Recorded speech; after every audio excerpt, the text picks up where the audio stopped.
அனைவருக்கும் முதற்கண் இனிய வணக்கம். பிறந்து சிறந்த மொழிகளுக்கு இடையே சிறந்தே பிறந்த மொழி நம்மொழி, தாய்மொழி, தமிழ் மொழி, உயர்தனி செம்மொழி. அப்படிப்பட்ட தமிழ் மொழியின் அமுதத்தை பருக வந்திருக்கிற உங்கள் அனைவரையும் வணங்கி வருக வருக என வரவேற்கிறோம். தமிழ் வளர்ச்சித்துறையின் கோவை மாவட்டத்தின் சார்பாக கடந்த 7 நாட்களாக சீரோடும் சிறப்போடும் மிகச் சிறப்பான முறையிலே தமிழ் ஆட்சி மொழி சட்டவாரம் கடந்த 17ஆம் நாள் முதல் நடைபெற்று நேற்று நிறைவை கண்டிருக்கிறது. அதனுடைய நிறைவு விழாவிற்கு உங்கள் அனைவரையும் வரவேற்கிறோம். முதல் நிகழ்வாக இந்த நிகழ்வு தமிழ்த்தாய் வாழ்த்தோடு இனிதே தொடங்குகிறது. அனைவரும் எழுந்து கவன நிலையில் நின்று தமிழ்த்தாயை இசைப்போமாக. தமிழ்த்தாய் வாழ்த்து. நீராறும் கடலொடுத்த நிலமடந்து எழிலொழுகும்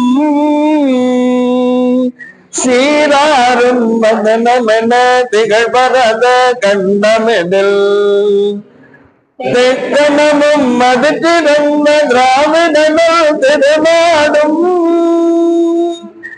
தக்க சிறு பெருநுதலும் தரித்தனரும் திலகமுமே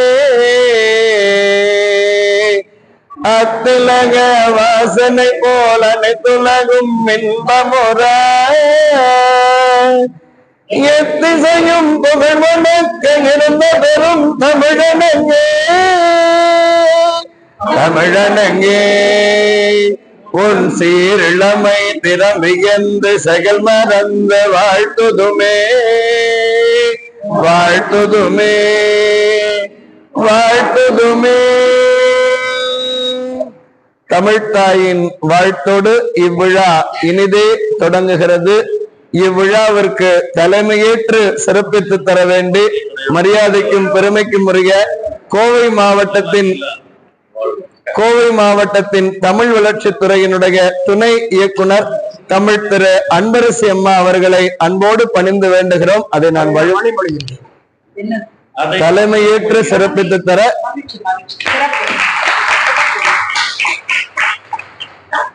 ஆட்சி மொழி வார தமிழ் ஆட்சி மொழி சட்ட வாரத்தில் வருகை தந்திருக்கக்கூடிய விருந்தினர்களை வரவேற்கும் முகத்தான் இவ்விழாவிற்கு தலைமையேற்று சிறப்பித்து தந்து கொண்டிருக்கின்ற மரியாதைக்குரிய நம் கோவை மாவட்டத்தினுடைய தமிழ் வளர்ச்சித்துறையின் பெருமதிப்பிற்கும் மரியாதைக்கும் போற்றுதலுக்கும் சிறப்புக்கும் உரிய நம்மையெல்லாம் அன்பால் அரவணைத்து ஆளுமையாக இவ்விழாவின் நாயகியாக தமிழ் நாயகியாக இந்த மேடையை சிறப்பித்துக் கொண்டிருக்கக்கூடிய தமிழ் வளர்ச்சித்துறையின் கோவை மாவட்டத்தின் துணை இயக்குனர் அன்பரசி அம்மா அவர்களை உங்கள் அனைவரின் சார்பாக வருக வருக என வரவேற்கின்றோம்.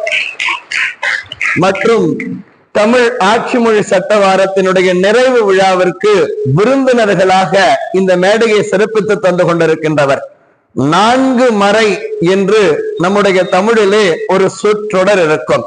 ஆம், நமக்கு தெரிந்தது ரிக், யஜுர், சாம, அதர்வனம் என்று நாம் சொல்வோம். இது வடமொழி கலந்த வேதம். ஆனால் வேதங்களை பற்றி சொல்லுகின்ற பொழுது இந்துத்துவம் மனிதர்களுக்கு தந்தது பகவத்கீதை, கிறிஸ்துவம் மனிதர்களுக்கு தந்தது விவிலியம், இஸ்லாமியம் மனிதர்களுக்கு தந்தது குரான். இந்த 3 வேதங்களும் இறைவன் மனிதனுக்கு தந்தது. ஆனால் இந்த உலகத்தில் இருக்கக்கூடிய அத்தனை கோடி மனிதர்களுக்கும் ஜாதி, மதம், இனம், மொழி என அனைத்தையும் கடந்து நம்முடைய மொழிக்கு வேதமாக, தமிழ் வேதமாக, உலக பொதுமுறையாக இருக்கக்கூடிய திருக்குறள் மனிதர்களுக்கு தந்த வேதம். இந்த திருக்குறளை தன்னுடைய வாழ்க்கையை 70 தொட்டு கொண்டிருக்கின்றது. ஆனால் 60 ஆண்டு காலம் திருக்குறளோடு உறவாடிய திருக்குறள் ஆசான், இந்த திருக்குறள் முற்றோதனுடைய முதன்மை பயிற்றுனர், பெருமதிப்பிற்கும் பெருமைக்கும் பல்வேறு சிறப்புகளுக்கும் உரிய தமிழ்நாடு அரசின் திருவள்ளுவர் விருதினை பெற்றும் தமிழ் செம்மன் விருதினை பெற்றும் நம் கோவை மாவட்டத்திற்கு பல்வேறு சிறப்புகளை தந்த நம்முடைய விருந்தினர் தமிழ் திரு மு.க. அன்வர் பாஷா ஐயா அவர்களை உங்கள் அனைவரின் சார்பாகவும் வருக வருக என வரவேற்கின்றார். அடுத்து இவ்விழாவிற்கு கருத்துரை நல்குவதற்காக இந்த மேடையிலே விருந்தினராக சிறப்பித்து தந்து கொண்டிருக்கிறவர். இவருக்கு பக்க பலமாக, தமிழுக்கு தக்க துணையாக, தன்னை ஈத்துவித்து இன்பம் பயக்கக்கூடிய கலை மாமணியாக, அகவை முதிர்ந்த தமிழ் அறிஞராகவும், அந்த சங்கத்தினுடைய தலைவராகவும், தமிழ்நாடு அரசின் வரலாற்றிலேயே ஒரு நபர் 3 விருதுகளுக்கு மேல் பெற்ற தமிழகத்தின் பெருமைமிகு மனிதர். ஆம், நம் பார்வையிலே அதிகமாக நபரை நீங்கள் பார்த்தீரானால் இந்த நபர் தமிழ்நாட்டு அரசினுடைய 3 விருதினையும் அலங்கரித்திருப்பார். ஆம், தமிழ்நாடு அரசின் தமிழ்ச்செம்மல், தமிழ்நாடு அரசின் கலை மாமணி அடையாளம், தமிழ்நாடு அரசின் அகர முதலி திட்ட இயக்ககத்தினுடைய தூய தமிழ் பற்றாளர் விருது மற்றும் அகவை முதிர்ந்த தமிழறிஞர் 3 அல்ல 4 விருதுகளை சிறப்பித்து பெருமை சேர்த்த தமிழ் அறிஞர் மு.பெ. ராமலிங்கம் ஐயா அவர்களை வருக வருக என வரவேற்கின்றோம். அடுத்து இந்த முத்தமிழுக்கு சுவை சேர்க்கக்கூடிய சுவைஞராகவும் தமிழ் அறிஞராகவும் நம்முடைய கோவை மாவட்டத்திலே அகவை முதிரவில்லை, உதிரவில்லை, அது இப்பொழுதுதான் முளைத்திருக்கிறது. எங்களுடைய பிரேமா அம்மாவனுடைய வரவேற்புரையின் காரணமாக இவ்விழாவிற்கு வாசகராகவும் மாணவியாகவும் கலந்து கொண்டு இந்த மேடையிலே தற்பொழுது வாழ்த்துரை வழங்குவதற்காக சிறப்பித்து தந்து கொண்டிருக்கிறார் பிரேமா அம்மா அவர்களையும் அன்போடு வரவேற்கின்றோம். இவர்கள் எல்லாம் விருந்தினர்கள். இவர்களுடைய உரையை நிறைவாக கொண்டு வாழ்வில் பல்வேறு சிறப்புகளை பெறுவதற்காக வந்திருக்கக்கூடிய தமிழ் சுவஞர்கள் நீங்கள் தான். அகவை முதிர்தல அகவை தொடங்கி அறிஞர்கள் பெருமக்கள் வரை ஒவ்வொருவரும் அல்லும் பகலும் ஒல்லும் வகையால் எங்கெங்கிருந்தோ எங்கெங்கு காணினும் சக்திகடா என்று பாரதியின் குரலுக்கேற்க இந்த தமிழ் சுவையை பருகுவதற்காக எங்கெங்கிருந்தோ இங்கு கூடியிருக்கிறீர்கள். அனைத்து பல் சுவைஞர்களையும் வணங்கி வருக வருக என வரவேற்று இவ்விழாவை இனிதே தொடங்குகிறோம். முக்கியமாக வரலாறு படித்துக் கொண்டிருப்பவர்களும் இருக்கிறார்கள், இந்த வரலாறை படைத்துக் கொண்டிருப்பவர்களும் இருக்கிறார்கள், இந்த வரலாறை பதிவு செய்து கொண்டிருப்பவரும் இருக்கிறார் சோமசுந்தரம் ஐயா. எந்த வரலாறும் மாய்ந்தும் விடக்கூடாது, மறைந்தும் விடக்கூடாது. இதை அழகாக பதிவு செய்து கொண்டிருக்கக்கூடிய தமிழ் ஈடுபாட்டாளர் அறிஞர் சோமசுந்தரம் ஐயாவுடைய பணியை வாழ்த்தி ஐயா அவர்களை வரவேற்று இந்த தமிழ் வளர்ச்சி துறையினுடைய இந்த அமர்வை மிகச் சிறப்பாக ஒருங்கிணைத்துக் கொண்டிருக்கின்ற பல்வேறு ஊழியர்கள், பணியாளர்கள், அலுவலர்கள், குழந்தை செல்வங்கள், அறிஞர்கள் என அனைவரையும் மீண்டும் ஒரு முறை இரு கரம் கூப்பி வணங்கி வருக வருக என வரவேற்று இவ்விழாவினை தொடங்குகிறோம். தொடர் நிகழ்வாக இந்த தமிழ் ஆட்சி மொழி சட்ட வாரத்தினுடைய நிறைவு விழாவில் அவங்க கடைசி வாழ்த்துரை வழங்குவதற்காக மரியாதைக்குரிய முனைவர் மு.க. அன்வர் பாஷா ஐயா அவர்களை அன்புடன் அழைக்கின்றோம். புகழும் இறைவனுக்கு இன்றைய நாள் சிறப்புக்குரிய ஒரு நாள். அழகாக பிறந்து, அழகாக வளர்ந்து, அழகாக மலர்ந்து, மனம் வீசிக்கொண்டிருக்கும் நண்பகல் வேளை இது.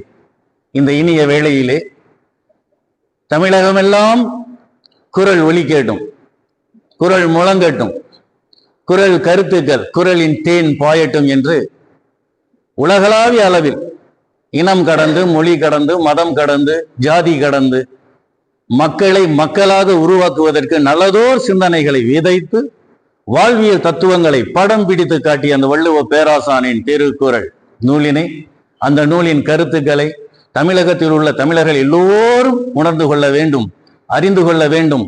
அதன் நுட்பத்தை நுண்பொருள் பயிற்சியாக பெற வேண்டும் என்பதற்காக இந்த வாய்ப்பினை தமிழக அரசு வழங்கியுள்ளது. அந்த தமிழக அரசின் முதலமைச்சர் அவர்களுக்கும் அந்த செவ்வனே செயல்படுத்தி கொண்டிருப்பதற்காக, வழிநடத்தி செல்வதற்காக தமிழக அரசின் தமிழ் வளர்ச்சி துறைக்கும் அந்த பணியை சீரோடும் சிறப்போடும் கொண்டு செல்கிறது. அந்த வகையில் நம் கோவை மாவட்டத்தின் தமிழ் வளர்ச்சி துறையினுடைய அந்த பொறுப்பினை, துணை இயக்குனர் பொறுப்பினை அலங்கரிக்கும் எங்களின் அன்பிற்கும் பாசத்திற்கும் மரியாதைக்கும் உரிய பெருந்தகை முனைவர் இரா அன்பரசி அம்மா அவர்களை நாங்கள் மனதார வாழ்த்தி எங்கள் நன்றியினை உங்களுக்கும் உரித்தாக்கி மகிழ்கின்றோம். நல்லதொரு வாய்ப்பு, கிடைத்த வாய்ப்பினை சரியாக பயன்படுத்திக் கொள்பவன் தான் அறிவுடைமை என்று சொல்வார்கள்.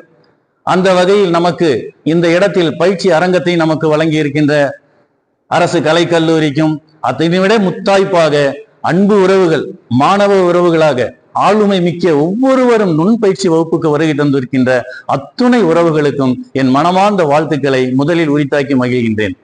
இந்த நிகழ்வை வாழ்த்துரை சொல்வதற்காக நம்மோடு இன்று இணைந்து கொண்டிருக்கிறார் தமிழ் ஆட்சி மொழி சட்ட வாரம் ஆட்சி தலைவர் கடந்த வாரத்தில் தொடங்கி வைத்தார். ஒரு பேரணியாக நகர் வளம் அனைவருக்கும் அம்மாவின் தலைமையில் நாம் அனைவரும் சென்று வந்தோம். மிகப்பெரிய ஒரு நிகழ்வு. என்ன ஒரு மனதில் ஒரு நெருடல் என்று சொன்னால், நாம் தமிழ்நாட்டில் தமிழ் மண்ணில் உலகிற்கே அடையாளம் சொன்ன ஒரு ஆற்றல் மிக்க ஒரு மொழிக்கு சொந்தக்காரர்களான நாம் தமிழில் பேசுங்கள், தமிழில் எழுதுங்கள், தமிழை பயன்படுத்துங்கள் என்று சொல்லக்கூடிய ஒரு நிலைக்கு நாம் இருக்கின்றோமே, அது வருத்தத்தை தருகின்றது. உலகத்திற்கே அடையாளமாக இருக்க வேண்டிய நாம் இருந்த நாம் ஏன் இன்று நமக்கு நினைவூட்டக்கூடிய அளவில் நாம் சென்று விட்டோம்? அதைத்தான் எண்ணி பார்க்கின்றோம். தமிழ் தாய் வாழ்த்து பாடும்போது கூட அது ஈற்றறிவன் தன் நிலை மறந்த நிலையில் கடைசி வரி சொல்லுங்க, என்ன கடைசி வரி? அதற்கு மேல் அது வாழ்த்து நேரில் உன் சீர் இளமை செயல் மறந்து திறம் வியந்து இல்லையா, செயல் மறந்து இருக்கின்றோம். ஆற்றலும் வலிமையும் வல்லமையும் வேகமும் விவேகமும் செயல் திறனும் மிக்க தமிழர்கள் ஏன் இந்த நிலை மாற வேண்டும்? பாரதி மிக அழகாக சொல்லுவார், தமிழிலே ஆயுத எழுத்து ஒன்றுதான். 247 எழுத்துக்கள் மொத்தம். 247 எழுத்துக்களையும் தனக்கு ஆயுதமாக்கி கொண்டு உறங்கிக் கொண்டு இந்தியாவை விழிப்பெறச் செய்தவன் அந்த முண்டாசு கவிஞன் மகாகவி பாரதி. சேமம் உற வேண்டுமெனில் தெருவெல்லாம் தமிழ் முழக்கம் செழிக்க செய்வீர் என்று முத்திரை பதித்து சென்றவன். கண் இருந்தும் குருடராய், செவி இருந்தும் செவிடராய், வாய் இருந்தும் ஊமையராய் வாழ்கின்றோமே, இது தகுமா? இந்த நிலை மாற வேண்டும். அனைவரும் இங்குள்ள அத்துணை பேரும் நாம் கொண்டு செல்ல வேண்டும், சமூகத்திற்கு எடுத்து எம்ப வேண்டும். அந்த தமிழின் வளர்ச்சி அது என்றும் வீழ்ச்சி அல்ல, அதற்கு என்றும் மேல் நோக்கி செல்லும். தேன் அருவி திரை எழுந்து வானின் வழி ஒழுகும். தேன் அருவி தமிழ் தேன் என்பது மேல் நோக்கித்தான் பாயுமே தவிர அதற்கு கீழ் நோக்கி வருவதல்ல. சிந்தினாலும் சிதறினாலும் உயர்வை நோக்கித்தான் இருக்கும். அந்த வகையில் தமிழை நாம் மக்களிடம் எடுத்து செல்வோம். காலையில் விழித்ததில் இருந்து இரவு படுக்கைக்கு செல்லும் வரை நாம் பேசும் மொழி தூய தமிழாக இருக்கிறதா? எண்ணி பார்த்தா நமக்கே சற்று வருத்தமாக இருக்கிறது. காசி ஆனந்தன் மிக அழகாக சொல்லுவார், தமிழா தமிழா நீ பேசுவது தமிழா. எவ்வளவு வேதனை, ஆனால் அதில் ஒரு ஆழமான கருத்து. நாம் நம்மை மாற்றிக்கொள்வோம், மடைமாற்றம் செய்து கொள்வோம். பிற மொழிக்கு நாங்கள் எதிர்ப்பாளர்களே அல்ல. 1000 மொழிகள் கற்றுக்கொள்ளுங்கள், அது உங்கள் அறிவை வளர்க்கும், கூர்மையாக்கும், செம்மைப்படுத்தும், திறமை தரும், உங்களை அடையாளப்படுத்தும். தாய்மொழி நம் சுவாசம் அல்லவா? சுவாசத்தை இழந்து விட்டு வாழ்ந்து என்ன பயன்? ஆனா நல்லாவே கட்டிக்கலாம். ஆக அந்த சிந்தனை ஆற்றல், சீர்மிகு ஆற்றல் தமிழ் வளர்ச்சித்துறையின் மூலமாக தமிழ் ஆட்சி மொழியின் சட்ட வாரமாக செயல்பட்டு கொண்டிருந்த நிகழ்வு நமது திருக்குறள் நுண்பயிற்சி வகுப்பின் 20வது வகுப்பு. இன்று 2/3 பங்கை இன்று நிறைவு செய்கிறோம். இந்த 20வது வகுப்பில் அந்த அமைப்பினுடைய நிறைவு விழாவை இணைத்து நமக்கெல்லாம் ஒரு சிறந்த ஒரு கருத்தினை, உங்கள் கருத்துக்களை நாங்களும் கேட்போம், நம் கருத்துக்களை மக்களுக்கு கொண்டு செல்ல வேண்டும் என்ற உன்னதமான நோக்கில் தமிழ் துறையின் துணை இயக்குனர் அவர்கள், தமிழ் வளர்ச்சி துறையின் துணை இயக்குனர் அவர்களே இங்கு நேரடியாக அவர் தலைமை தாங்கி வருகை தந்திருக்கின்றார். இந்த வாய்ப்பினை நாம் சிறப்பாக பயன்படுத்திக் கொள்வோம். அது மட்டுமல்ல, குரல் நுண்பயிற்சி வகுப்பு சிற்றுண்டி இடைவேளைக்கு பிறகு என் வகுப்பு சிறிதாவது நான் தொடங்கி விடுவேன். அந்த நேரத்தை தொடர்ந்து அதற்கு தகுந்த மாதிரி பயன்படுத்துவோம். அதனால இன்று நம்ம ஒன்றும் இல்லை, உங்களோடு தான் குரல் பயணிக்கிறது, குரலோடு நாம் பயணித்துக் கொண்டு இருக்கின்றோம். ஆக நல்லதோர் வாய்ப்புக்கு இறைவனுக்கு நன்றி சொல்லி அத்துணை பேரும் உடல் நலம், நீண்ட ஆயுள், நிறைந்த செல்வம், உயர்ந்த புகழ், மெய் ஞானம் பெற்று நலமுடன் வளமுடன் நீடூழி வாழ இறைவனை பிரார்த்தித்து உங்களிடமிருந்து விடைபெற்றுக் கொள்வது உங்கள் திருக்குறள் அன்வர் பாட்ஷா. சான்றோர்களுக்கும் சரி, தமிழை பருக வந்தவங்களுக்கும் எல்லாருக்கும் வணக்கம். இது எல்லாருக்குமான ஒரு நல்ல வாய்ப்பு. தமிழ் சட்டமொழி தமிழ் ஆட்சி மொழி சட்ட வார விழா நிறைவு விழாக்கு நம்மளுக்கு வாய்ப்பு கிடைச்சிருக்கு. நான் வந்து அதை கவனிக்கத்தான் வந்தேன். எனக்கு பேச்சு திறன் மிக மிக குறைவு. ஏதோ தமிழோட அருளால எனக்கு எப்படின்னு தெரியல, எழுத வரும் ஓரளவு. அந்த வகையில தான் நானும் அகைமுக தமிழறிஞர் ஆயிருக்கேன். ஆனா என்ன சொல்றது, தமிழை நான் நேசிச்சதை விட தமிழ் என்ன நேசிச்சதுன்றது தான் நான் சொல்ல வரேன். அந்த அளவுக்கு தான் நான் உணர்ந்திருக்கிறேன். அந்த உணர்வின் வெளிப்பாடாதான் நான் இங்க இன்னையோட சேர்த்து நான் ஒரு 4 வகுப்பு தான் வந்திருக்கேன். ஆனாலும் இப்போ என்ன சொல்ற, தமிழ் வந்து தமிழ் சிறப்புங்கிறது தெரியும். ஆனா அதை தெரிஞ்சும் நிறைய பேர் அதை கடைபிடிக்காம இருக்கிறது, அது அவங்களுடைய சூழலா என்னன்னு தெரியல. ஆனா அதை தமிழை வழிமொழிஞ்சா கண்டிப்பா உயர்வின் எல்லைக்கே போகலாம் அப்படின்னு நான் சொல்ல வரேன். இப்போ அரசு துறையில இந்த மாதிரி விழா நடத்துறதுனால அதையும் சிறப்பா தமிழுடைய துறை தலைமையாக செய்யறது. அப்ப தமிழோடைய நெருங்கிய சொந்தங்களா சிறப்பு முத்தமிழும் சிறப்பா செஞ்சு எல்லாத்துலயும் அவங்க திறனுடையவங்க வகுப்பு எடுக்கிறனாலையும் தமிழோட இது நம்மளுக்கு அதாவது கிடைச்ச மிகப்பெரிய வாய்ப்பு வரம் அப்படின்னே சொல்லலாம். அதை பயன்படுத்திக்கிட்டு நம்ம இன்னும் சிறப்படைவோம். திருக்குறள் பயிற்சி வகுப்புக்கு தவறாம வந்தா நம்ம உயர்வுக்கு நாமளே உந்துதலா இருப்போம். வாழ்க வளமுடன். நன்றி. தெளிவேனும் பாகும் பருப்பு மிவை நாளும் கலந்து உனக்கு நான் தருவேன். கோலம் செய் துங்க கரிமுகத்து தூமணியே நீ எனக்கு சங்கத்தமிழ் 3 தா. அனைவருக்கும் காலை வணக்கம். தமிழ் ஆட்சி மொழியினுடைய சட்ட வாரத்தினுடைய நிறைவு விழா நேற்று நடந்து முடிந்திருந்தாலும் அதன் நீட்சியாக இன்றும் அது தொடர்கிறது. இன்றுதான் நிறைவு நாள் என்று அறிவித்திருக்கிறார்கள். இதுவரை நமக்கு தமிழ் வளர்ச்சித்துறையிலே வாய்த்த உதவி இயக்குனர் அவர்களிலே அன்புக்கு அரசியாக விளங்கிக் கொண்டிருக்கின்ற, நமக்கு மிகவும் பெருமை சேர்த்துக் கொண்டிருக்கின்ற, ஏன் இதை நான் சொல்கிறேன் சொன்னால், இதுவரை வந்த உதவி இயக்குனர்கள் இந்த அம்மா அளவுக்கு நமக்கு எந்த ஒத்துழைப்பும் தர மாட்டார்கள். அவர்கள் உதவி இயக்குனர், நாம் சாதாரண தமிழறிஞர் என்ற ஒரு நிலையில் மட்டும்தான் பழகி கொண்டிருந்தார்கள். இதுக்கு முன்னே சொல்லிட்டு இருக்கிறேன். அவர் உதவி இயக்குனர், நாம் சாதாரண தமிழறிஞர், இப்படித்தான் பழகி கொண்டிருந்தார். ஆனால் அம்மையார் வந்ததுக்கு பிறகு எங்களுக்கே ஒரு தமிழ் வழித்துறையின் மேல் ஒரு காதல் ஏற்பட்டு விட்டது. தமிழ் வழித்துறை வருவதற்கே எல்லாம் பயப்படுவார்கள், அங்க போனாங்க. ஆனா இப்போ நிறைய அறிஞர்கள் தமிழ் வழித்துறை நாடி வந்து கொண்டிருக்கிறார்கள். காரணம் தமிழ் அன்புக்கரசி அம்மா அவர்கள் எங்களுக்கு கொடுக்கின்ற ஒத்துழைப்பு தான். இந்த அரங்கமே போய் பாருங்க, இருக்கிற இடம் இப்போது புதுமைப்படுத்தியிருக்கிறார்கள், சென்று பாருங்கள். ஆனால் அவர் சங்கடப்படும் அளவுக்கு இப்பொழுது நடந்து கொண்டிருக்கிறார் தமிழ் ஆட்சி மொழி வாரம். யாரும் எந்த அறிஞர்களும் வரமாட்டேறார்களே, ஒரு வாரம் வர முடியல. காரணம் அனைவருமே எல்லா நேரம் வர முடியாது, அவருடைய குடும்ப சூழ்நிலை இருக்கலாம். ஆனால் அனைவருமே எல்லா வகுப்புக்கும் வரமாட்டேன் என்று சொன்னார். எந்த வகை? தானியத்தை 9ஆக பிரித்தான், திசையை 8ஆக பிரித்தான், இசையை 7ஆக பிரித்தான். சரி க ம ப த நி 7ஆக பிரித்தான். சுவை 6ஆக பிரித்தான், அறுசுவை. நிலத்தை 5ஆக பிரித்தான், குறிஞ்சி முல்லை மருதம் பாலை நெய்தல் என 5ஆக பிரித்தான். காற்றை 4ஆக பிரித்தான், கோடை வாடை கொண்டல் தென்றல் 4ஆக பிரித்தான். மொழியை 3ஆக பிரித்தான், இயல் இசை நாடகம் என்று. தமிழன் தன் வாழ்க்கையை 2ஆக பிரித்தான், அகம் புறம் என்று. ஆனால் ஒழுக்கத்தை 1ஆக வைத்தான், அதை உயிரினும் மேலாக வைத்தான். அந்த ஒழுக்கம் எங்கு கிடைக்குதுன்னா உலகத்தில் எந்த மொழியிலும் இல்லை, தமிழ் மொழியில் தான் இருக்கிறது. அதற்கு உந்து சூழலாக அதற்கு நம்முடைய வாய்ப்பு கிடைக்கக்கூடிய ஒவ்வொரு நிகழ்ச்சியும் நமது அம்மா அவர்கள் தொடர்ந்து தந்து கொண்டிருக்கிறார்கள். அதை நாம் சரியான முறை பயன்படுத்திக் கொள்ள வேண்டும். எதற்கும் பொறுமை வேண்டும். நீங்கள் அனைவருமே ஏதாவது ஒரு துறையில் தமிழ் சார்ந்த இலக்கியம் சார்ந்த ஏதாவது ஒரு துறையில் முன்னுக்கு வர வேண்டும். அதற்கு பொறுமை தேர்வு முதலில் கற்றுக்கொள்ள வேண்டும். பொறுமை வேண்டும், காத்திருக்க வேண்டும். மனிதன் ஆசைப்பட்டான் மீனுக்கு, மீன் ஆசைப்பட்டது புழுவுக்கு. மனிதனுக்கு கிடைத்தது மீன், மீனுக்கு கிடைத்தது புழு. ஆனா புழுவுக்கு காத்திருந்தது மனிதன் மண்ணுக்குள் வரும் வரை காத்திருந்தான். அந்த காத்திருப்பு தான் நமக்கு முன்னேற்றம். அந்த முன்னேற்றம் பெற வேண்டும் சொன்னால் நாம் என்ன சொல்கிறோம்?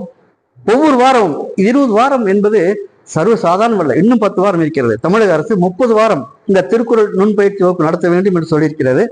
20 வாரம் கடந்தது என்று சொன்னது பெரிய மழை. அது இன்னும் 10 வாரம் இருக்கிறது. தமிழ் அறிஞர்கள் எல்லாம், மாணவ மணிகள் எல்லாம் தொடர்ந்து வர வேண்டும். தமிழ் வளத்துறைக்கு ஆதரவு தர வேண்டாம், தமிழ் மொழிக்கு ஆதரவு தருங்கள் என்று மண்டாரி கேட்டுக்கொண்டு மேற்கொண்டு நிகழ்வு தொடர இந்த திரை விளைகிறது. நன்றி, வணக்கம். தாயே தமிழே வணக்கம். யாக்கை பொசுங்கும் நாள் வரை என் நாவில் தமிழ் மணக்கும்.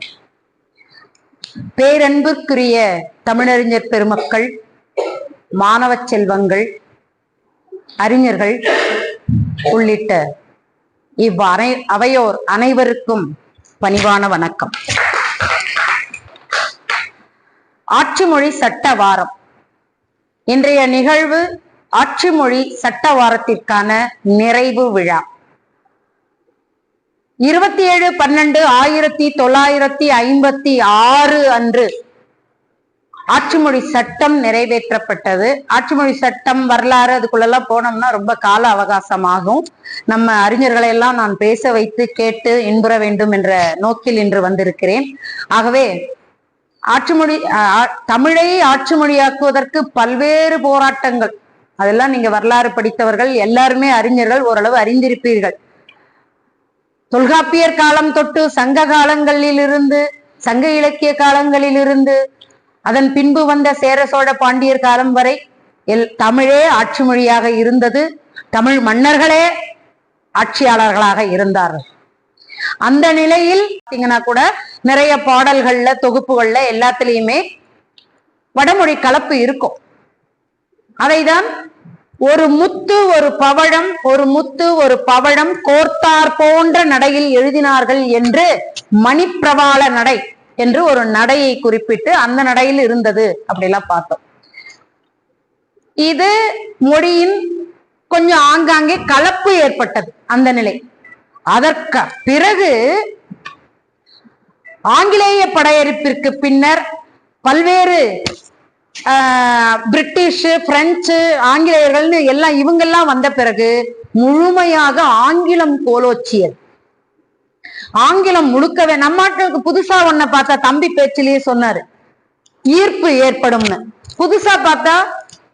புதுசா பார்த்ததுனால ஏற்பட்ட ஈர்ப்பும் ஒன்று, தேவையும் ஆச்சு இவங்களுக்கு.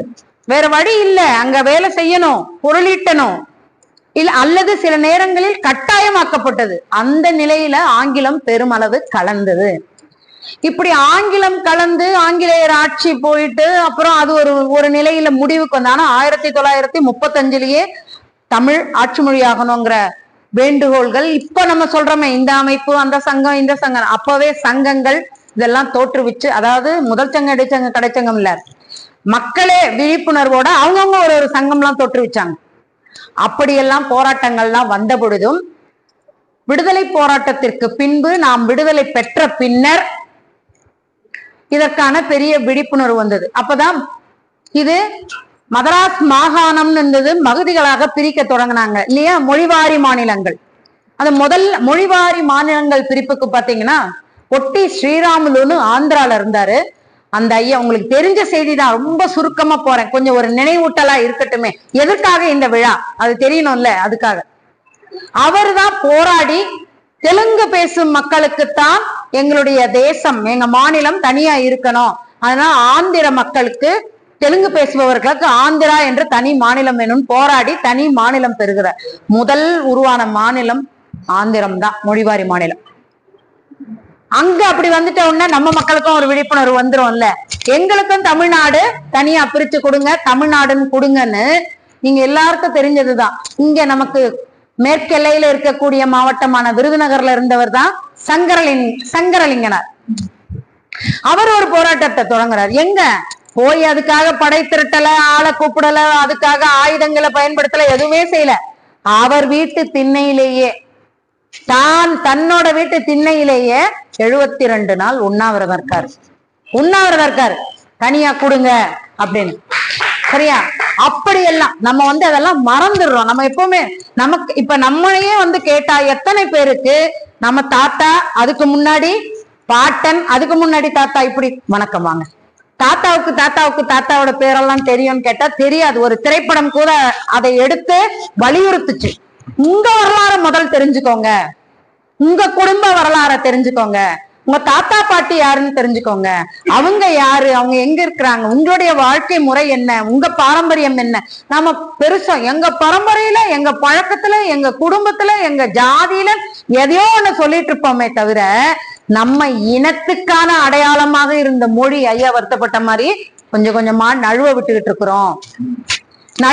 இருக்கோம். மறந்துன்னாரு, செயல் மறந்துன்னு சொல்லி எடுத்து சொன்னார் இல்லையா, நழுவ விட்டுக்கிட்டு இருக்கிறோம். அப்படி ஒரு போராட்டம், அந்த போராட்டத்துலதான் இந்த தமிழ்நாடுன்னு தனியா வரணும், மொழிக்காக ஒரு மாநிலம் வரணும், அது தமிழ் மக்களுக்காக இருக்கணும்ன்ற நிலைப்பாடுகள்லாம் வந்தது. அதுக்கு அடுத்த நிலையில இதெல்லாம் வந்துருச்சு. இப்ப பெரும்பான்மை மக்கள், அதிகப்படியான மக்கள், தமிழ் இனம், தமிழ் மக்கள், இவங்க வசிக்கிற இந்த பகுதி, இங்க மன்னர் காலத்திலேயே யார் மன்னரா இருந்தாரோ, எந்த மொழி இருந்ததோ, எது ஆட்சி மொழியாக இருந்ததோ அதுதானே நடைமுறையில இருந்தது. அப்ப இப்ப மட்டும் என்ன, இப்பொழுது ஜனநாயக அரசு, குடியரசு, எந்த அரசு நடந்தாலும் அந்த அரசு அங்கு உள்ள மக்களின் மொழியை தான் ஆட்சி மொழியாக, ஆட்சி மொழினா என்ன, அரசு நடத்தக்கூடிய அலுவல் மொழி, அரசு நடத்தக்கூடிய நடவடிக்கைகள் மேற்கொள்ளக்கூடிய அனைத்து நடவடிக்கைகளும் அந்த மொழியில தான் இருக்கணும். அதுதான் ஆட்சி மொழி இல்லையா? ஆட்சி மொழியாகணும் அப்படின்னு சொல்லி அதுக்கும் பல நிலைகள்ல கடந்துதான் கடைசியா இந்த 27/12/1956 அன்றைய கல்வி அமைச்சர் சி. சுப்பிரமணியம்னு அவங்க ஒரு முன்மொழிவை கொடுத்து தமிழை ஆட்சி மொழியாக செய்யலாம், கொண்டு வரலாம் அப்படின்னு அதுக்கான தீர்மானங்கள்லாம் கொடுத்துட்டு வாழ்க தமிழ், வாழ்க தமிழ், வாழ்க தமிழ்னு 3 முறை கூவி இந்த சட்டத்தை நிறைவேற்ற கொண்டு போறாங்க. இந்த சட்டமானது 19/1/1957 ஆளுநரின் இசைவை பெறுகிறது. ஒரு சட்டம்னா சொல்லிட்டா போதுமா, எழுதினா போதுமா? இப்ப கூட நம்ம சில செய்திகளுக்கெல்லாம் செய்தித்தாள்ல பாக்குறோம், சில சட்டங்கள், சில நடவடிக்கைகளுக்கு ஆளுநரின் ஒப்பத்திற்கு கோப்பு சென்றுள்ளதுன்னு கேள்விப்படுறோம். அப்ப ஆளுநர் ஏற்பளித்தால்தான், இன்னைக்கு ஒரு அரசாணை வருது, ஏதோ வருதுன்னா அது ஏற்பு பெற்ற பின்னர் தான் வெளிவரும். அப்ப ஆளுநர் ஏற்பளிக்க வேண்டும். அந்த ஏற்பானது 19/1/1957 நமக்கு கிடைக்குது. அதன் பிறகு சரி, ஆளுநர் ஏற்பு கொடுத்துட்டாரு, அவரே கையெழுத்து போட்டு தூக்கி ஒரு நிலைப்பழையில வச்சுட்டா முடிஞ்சுதா?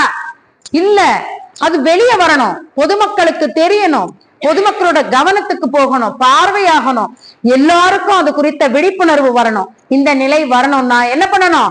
அதை தமிழ்நாடு அரசிதழ்ல வெளியிடணும். அரசிதழ்ல எப்ப வெளியிடுறாங்க? 23/1/1957. இப்படியாக ஆட்சி மொழி சட்டமாக்க பெற்றது. அந்த ஆட்சி மொழி சட்டமாக்க பெற்ற பிறகுதான் இன்னைக்கு நாம உரிமையா கேட்கிறோம். எனக்கு ஆங்கிலத்துல கொடுத்துறாங்க, எனக்கு வருது, நிறைய விண்ணப்பங்கள் வருது, முதலமைச்சர் தனிப்பிரிவுக்கு வருது, எல்லா இடத்துக்கும் வருது. நான் கேட்டேன், எனக்கு ஆங்கிலம் தெரியாது, ஆனா தமிழ்ல இவங்க அறிக்கை கொடுக்காம ஆங்கிலத்துல கொடுத்துட்டாங்க, எனக்கு இந்த மாதிரி ஒரு ஜட்ஜ்மெண்ட் காப்பி, எது நீதிமன்ற தீர்ப்பாணை எனக்கு ஆங்கிலத்துல இருக்கு, இது எனக்கு புரியல, இதை எனக்கு மொழிபெயர்த்து தாருங்கள், இப்படியெல்லாம் சொல்லி கடிதங்கள் வருகின்றன. இந்த விழிப்புணர்வு எதனால் ஏற்பட்டது என்றால் இந்த சட்டம் நிறைவேற்றப்பட்டதுனாலதான். அப்ப மக்களுக்கும் அது தெரியுது, என்னன்னு, தமிழ் ஆட்சி மொழியாகிவிட்டது. இங்க தமிழ்நாடு அரசு ஆட்சியாளர்கள் யார் என்பது குறித்தெல்லாம் நமக்கு கவலை வேண்டாம். யாருன்னா இருக்கட்டும், யாருனா வரட்டும், யாருனா உட்காரட்டும், யாருனா மாறட்டும், யாருனா இருக்கட்டும், யாருன்னா என்னன்னா செய்யட்டும். ஆனா ஆட்சி என்ற நிலைக்கு வந்த பிறகு அரசாணைகள் மட்டுமே நமக்கு பேசும். ஒரு அரசு அலுவலராக எனக்கு ஒரு அரசாணை தான் பேசும். இன்று இந்த அரங்கத்துல ஒரு கூட்டம் நடக்கணும், அல்லது இந்த அரங்கத்துல நம்ம கூட்டம் நடத்துறோம், அல்லது திருக்குறள் பயிற்சி வகுப்பு எல்லாருக்குமே இப்ப எல்லாருக்குமே தெரியுது பாருங்க.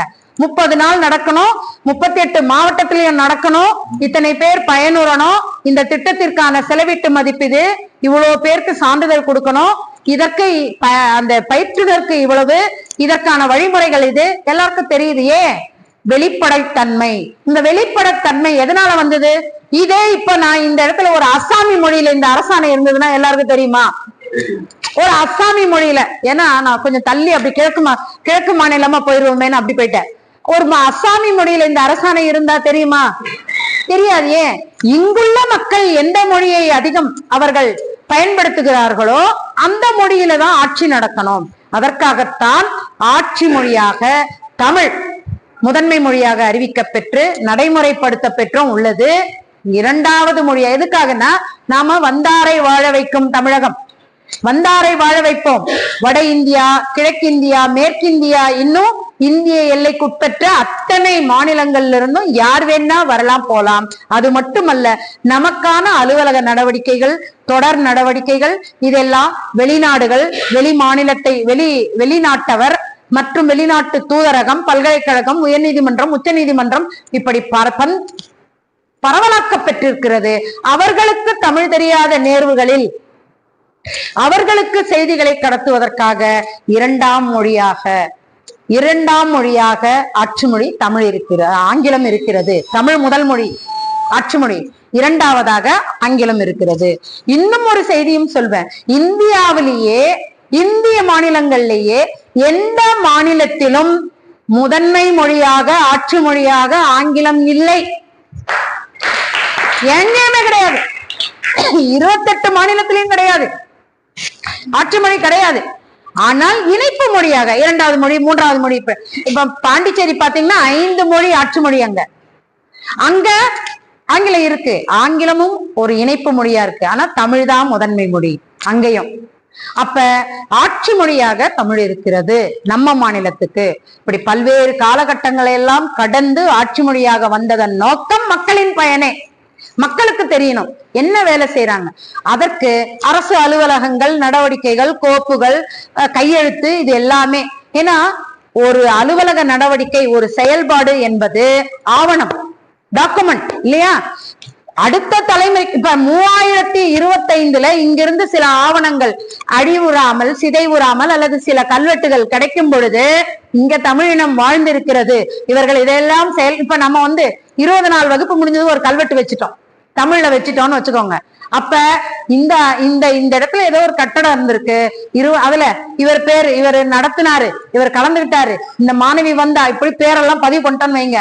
இங்க ஒருத்தர் நடத்திருக்காரு, ஒரு 40 பேர் கலந்துருக்காங்க, அதுல ஒருத்தர் இவங்க இருந்திருக்காங்க, தெரியும், சான்றாவணமா நிக்கும் ஆவணம். அப்ப இந்த ஆவணங்கள் எல்லாம் தமிழில் இருக்க வேண்டும். புரியுதுங்களா?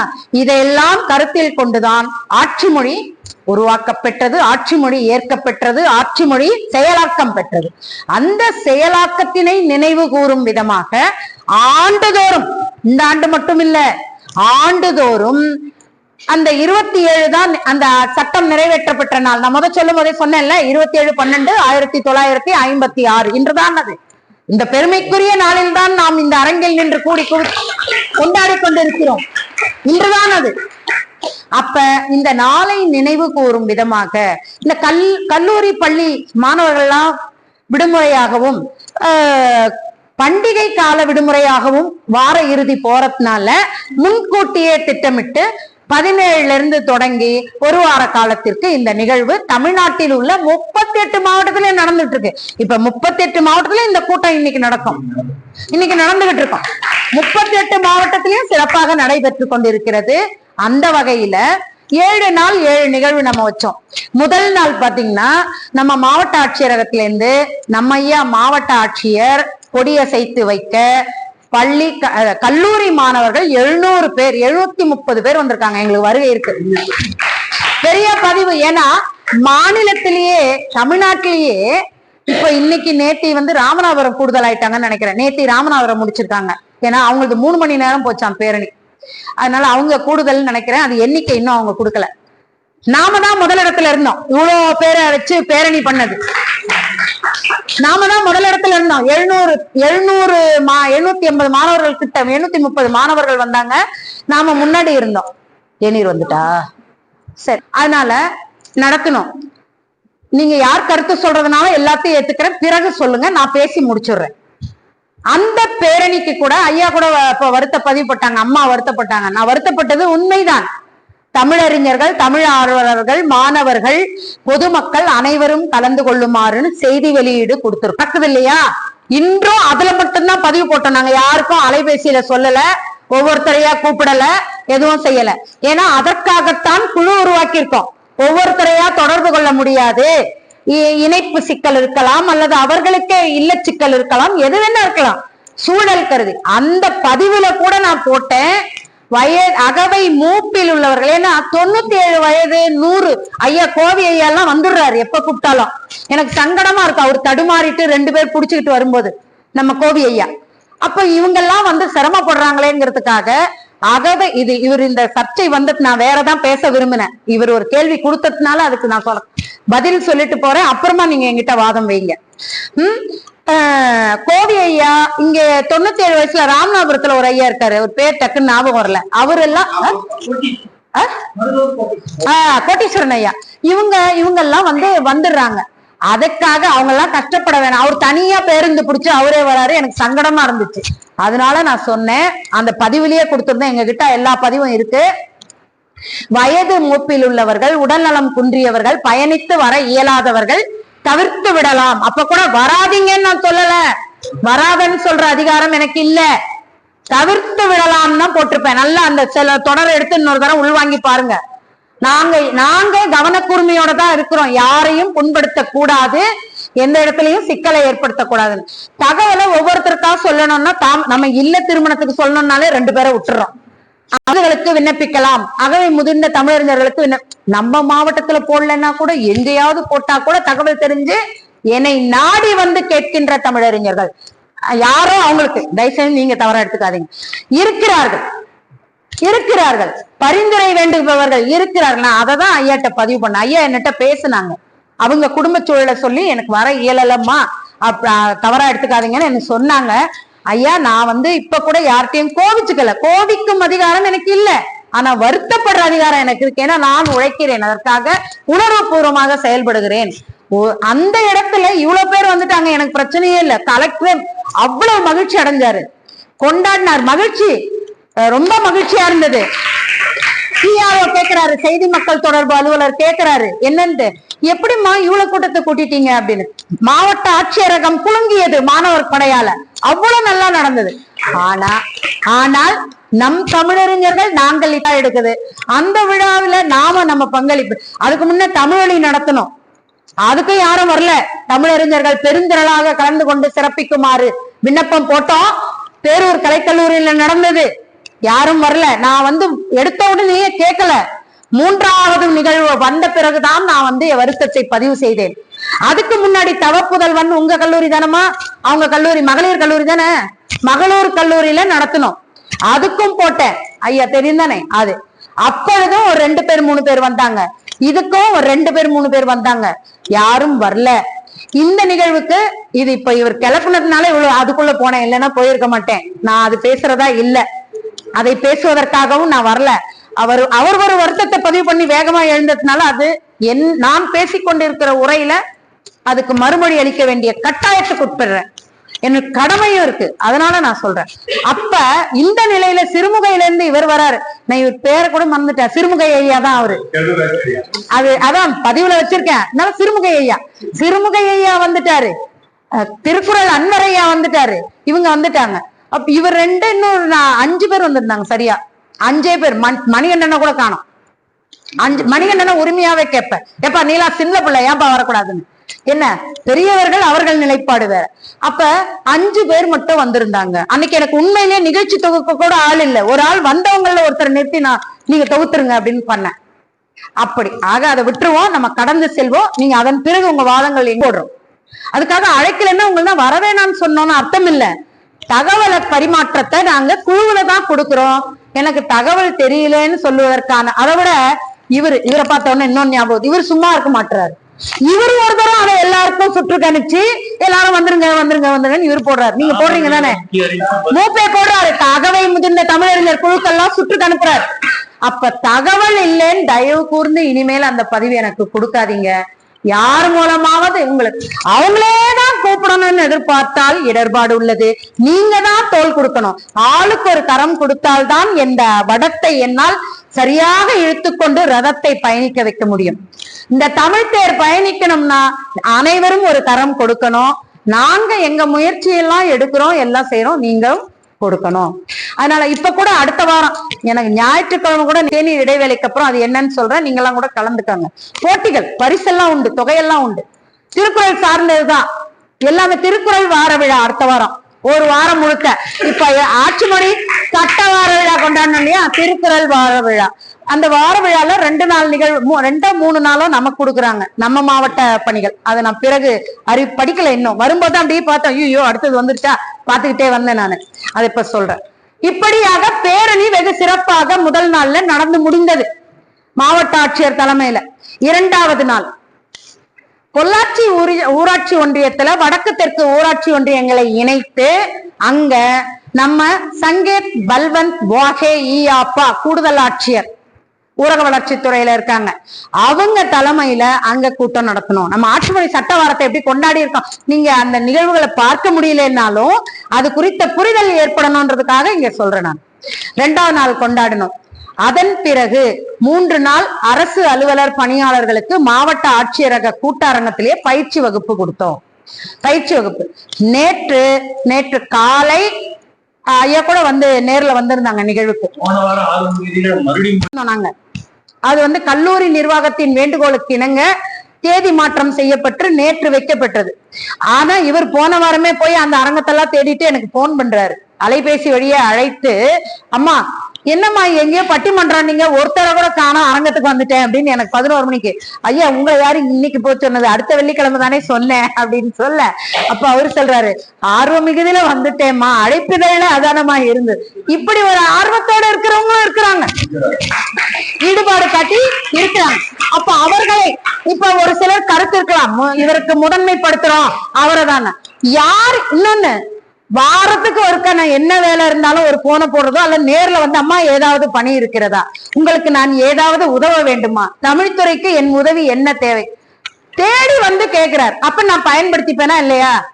எனக்கு என்ன, யாராவது ஒருத்தர் உதவணும் அவ்வளவுதானே, யார் செஞ்சாலும் மகிழ்ச்சி தான். அவர் தேடி உதவும் பொழுது பெற்றுக்கொள்கிறேன், அந்த மனநிலை அவரிடமும் இருக்கிறது. அது மகிழ்ச்சி தானே நமக்கு. அதனாலதான் எல்லா நிகழ்வுகள்லயும் அவரோட தலை தெரியுது, ஏன்னா அவரே தான் வராரு. அதுக்காக நான் கூப்பிடல, அவரை வர வைக்கல, அப்படி நோக்கம் இல்ல, அந்த ஈடுபாடு, அதை வெளிப்படுத்த விரும்புறேன். நேற்று அந்த பட்டிமன்றம் நடந்தது. ஆட்சி மொழி செயலாக்கத்தின் தேவை மக்களின் நலனிற்கே, மொழியின் வளர்ச்சிக்கே. எங்க சொல்லுங்க பார்க்கலாம், எதுவா இருக்கும் உங்க கருத்து? ஒரு 2 பேர். மக்களின் நலனே வா. இந்த பக்கம் எல்லாருமே மக்களின் நலன் தானா? அவரு ஆனா நடுவர் நம்ம சூரியகாந்தன் ஐயா தான், இலக்கிய மாமணி விருது பெற்ற ஆளுமை, அவர் தான் நடுவரா போட்டோம். அவர் 2 வாதங்களையும் கேட்டு எனக்கு இதுல எந்த கண்ணை புறக்கணிப்பது, எந்த கரத்தை வெட்டி கொள்வது, நான் சுவாசிப்பது 2 துவாரங்கள் வழியே தான் சுவாசிக்கிறேன், ஆக எதையும் என்னால வெளிப்படுத்த இது பண்ண முடியல, 2மே தான் அப்படின்னு தீர்ப்பு கொடுத்துட்டாரு.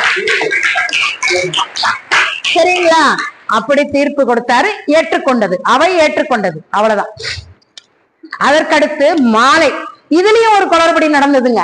என்னன்னா, உதவி ஆணையர் தொழிலாளர் நலத்துறையிலிருந்து அமலாக்கம் என்ஹான்ஸ்மெண்ட் அந்த துறையில இருந்து, மேட்டுப்பாளையத்துல இருந்து, பொள்ளாச்சியில இருந்து எல்லாம் வணிகர் சங்க தலைவர்கள், வணிக அமைப்புகள் தலைவர்கள்லாம் வந்துட்டாங்க. காலையில இல்லைன்னு சொன்ன உடனே மதியம் அவங்க எல்லாம் என்னை நகைச்சுவையாக கூட கேட்டாங்க, அம்மா காலையில கூட்டம் மதியானம் 3 மணிக்கு 2000 ரூபாய் எங்களுக்கு சாப்பாட்டு காச்சு, நீங்க தான் கொடுக்கணும்னாங்க. என்னை விட்டுட்டு சாப்பிட்டதுக்கே நான் உங்களுக்கு நீங்க என்னை விட்டுட்டு சாப்பிட்டுட்டீங்க, இது நான் ஏற்புடையதாக கருத மாட்டேன், வாருங்கள் இப்பொழுது அழைத்து சென்று அனைவருக்கும் சிற்றுண்டி அளிக்கிறேன் நான். என்ன அப்படியாக மாலை நடந்தது அந்த நிகழ்வு. அவர் தலைமையில தமிழறிஞர், அங்கேயும் பாத்தீங்கன்னா அதுலயும் தமிழ் ஆர்வலர்கள் நிறைய பேர் இருந்தாங்க. வணிக சங்கத்தா அவங்க வியாபாரம் தான் பாக்குறாங்கன்னு இல்ல, அவங்களுமே தமிழ் பற்றோட இருந்தாங்க. இப்படியாக 6-7 நிகழ்வுகள் நடந்து முடிந்து விட்டன. இன்று நிறைவு விழா. இந்த நிறைவு விழாவை எப்படி திட்டமிடலாம் அப்படின்னு நான் கருதும் பொழுது, நான் இது தனியா ஒரு கருத்தரங்கமா வைக்கலாமா, இலக்கிய கூட்டமா வைக்கலாமா, அல்லது கவியரங்கமா வைக்கலாமா, இல்ல வேற ஏதாவது வைக்கலாமான்னா, எனக்கு இந்த ஆணை வந்து 2 நாள் ஒரு 3 நாள் முன்னாடி தான் கொடுக்குறாங்க. 27 தான் அந்த நாள் என்பதால் அன்னைக்கும் ஏதாவது ஒரு நிகழ்ச்சி செய்யுங்கன்னு எங்களுக்கு எல்லாருக்கும் ஒரு சுற்றறிக்கை வந்துருச்சு. திடீர்னு வைக்கணும், நான் எல்லாரையும் ஒருங்கிணைக்கணும், என்ன பண்ண முடியும்? அப்ப யோசிச்சதுதான், நம்ம மக்கள் இருக்காங்க, நம்ம அரங்கு இருக்கு, நம்ம திருக்குறள் திருப்பணிகள் குழு இருக்கு, இவர்களை வைத்து நாம அழகான ஒரு இலக்கிய கூட்டத்தை நடத்தலாம் என்ற முடிவுக்கு வந்து இன்று தமிழ் வெல்க என்ற தலைப்பில் இந்த கூட்டத்தை நம்ம நடத்தி கொண்டிருக்கிறோம். இலக்கிய கூட்டம் அந்த அளவுல கோவை கிருஷ்ணா ஐயா கோச்சுக்க கூடாது, சரியா? வந்து சிறப்பித்தது கூடுதல் மகிழ்ச்சி. அனைவருமே இப்படி எல்லாருமே ஒருங்கிணைந்துதான் இருக்கணும். இப்ப நம்ம வீட்டிலேயே நம்ம அம்மா கிட்ட எப்பாவது கோச்சுக்கிறோமா? இது வாழ்நாள்லயே நம்ம அம்மாட்ட நம்ம கோச்சுக்கவே இல்லையா? யாருமே கோச்சுக்குவோம். ஆனா ஆயினும் நம் தாய் திரும்ப போய் ஒட்டிக்குவோம் இல்லையா? நம்ம குழந்தைங்க நம்மகிட்ட கோச்சுக்காத இருக்குதா? ஓ இதுக்கு என்ன, நான் பெற்றது ஏன் புள்ள, இதுக்கு மொத்தம் நம்ம தான் செய்யறோம், இது நம்ம கிட்ட இவ்வளவு பண்ணுது போன்னு வளர்த்திடுறோமா? அரவணைத்துக் கொள்கிறோம். அப்படியாக தாயாகவும் சேயாகவும் மொழியும் நாமும் இணைந்தே இருக்க வேண்டும்.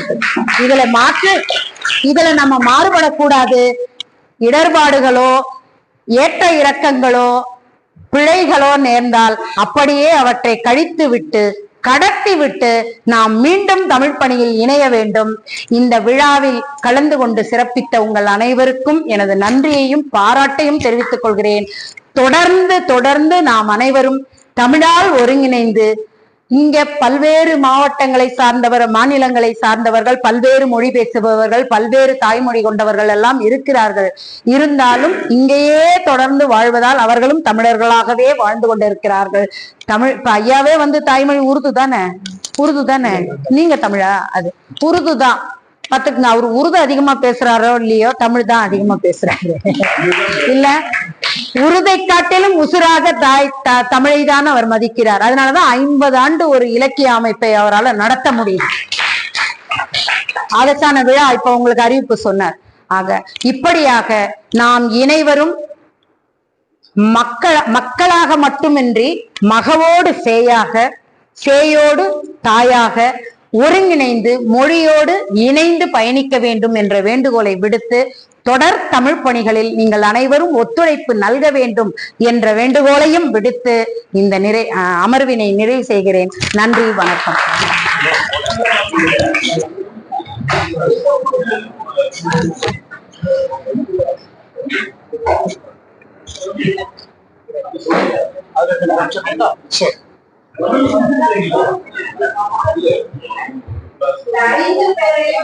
அதாவது இவருடைய ஆர்வத்தினை பாராட்டும் வகையில் இவங்களோட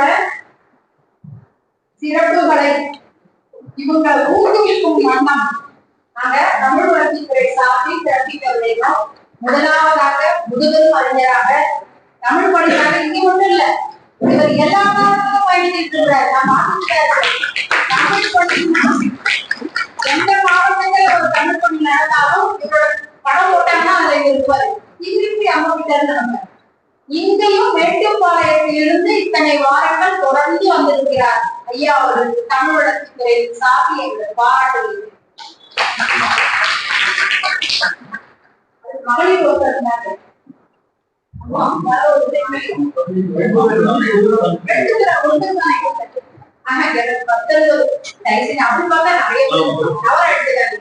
நான் சிறப்பிக்க விரும்புவது தொடர்ந்து அதற்காக முன்னுரிமை எடுத்து அதே நோக்கம் உங்களை எல்லாம் கடைசி வாரம் இருக்கு. அது வரும் இல்லையா, 30ஆம் வாரம் கேட்ப இல்ல, அப்ப முன்னுரிமை அப்ப இவங்களை இந்த 5 பேரை சிறப்பித்து விட்டோம். வீட்டுக்கு உள்ளவர்கள் இனி தொடர்ந்து வந்து அந்த வகுப்பு அந்த பேச்சில் உங்களுக்கு அப்படியா மகிழ்ச்சி. எத்தனை வாரம் உங்களுக்கு நன்கு தெரிய உங்களுக்கு 9 வருஷீங்க நிறைவில்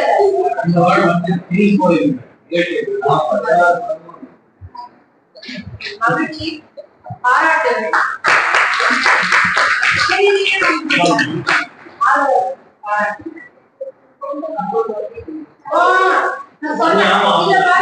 பட்டிமன்றம் நடக்குது கிருஷ்ணா கலைக்கல்லூரியில. எங்க மகன் வந்து பேசிட்டான், நாளைக்கு நீ வந்துட்டியா அம்மா அம்மா வர சொல்லு, நாளைக்கு விழா கடைசி வந்ததுக்கு உங்களுக்கான சிறப்பு கிடைக்கும். வாழ்த்துக்கள். நன்றி சொல்றவங்க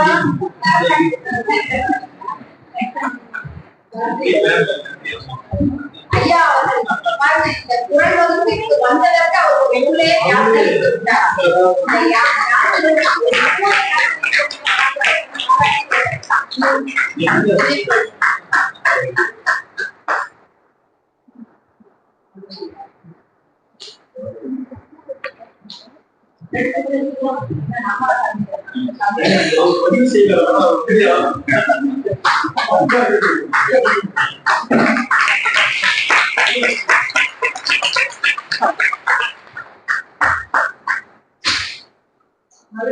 அதாவது ஆவணப்படுத்துதல் எவ்வளவு இன்றியமையாதது என்பதை நம்ம தம்பி வந்து உறுதுணையா என்ன செஞ்சுட்டு இருக்காரு. இவரு முழுமையா இந்த வகுப்புகளை தொகுத்து அதை வந்து கொட்டி வெட்டி நறுக்கி தேவைகளுக்கு ஏற்ப மடைபீடு. அதோட இல்ல, அத நம்ம நடத்தி உலகம் பூரா போயிட்டு இருக்கு. அதனால அதற்கு வழிவகுத்து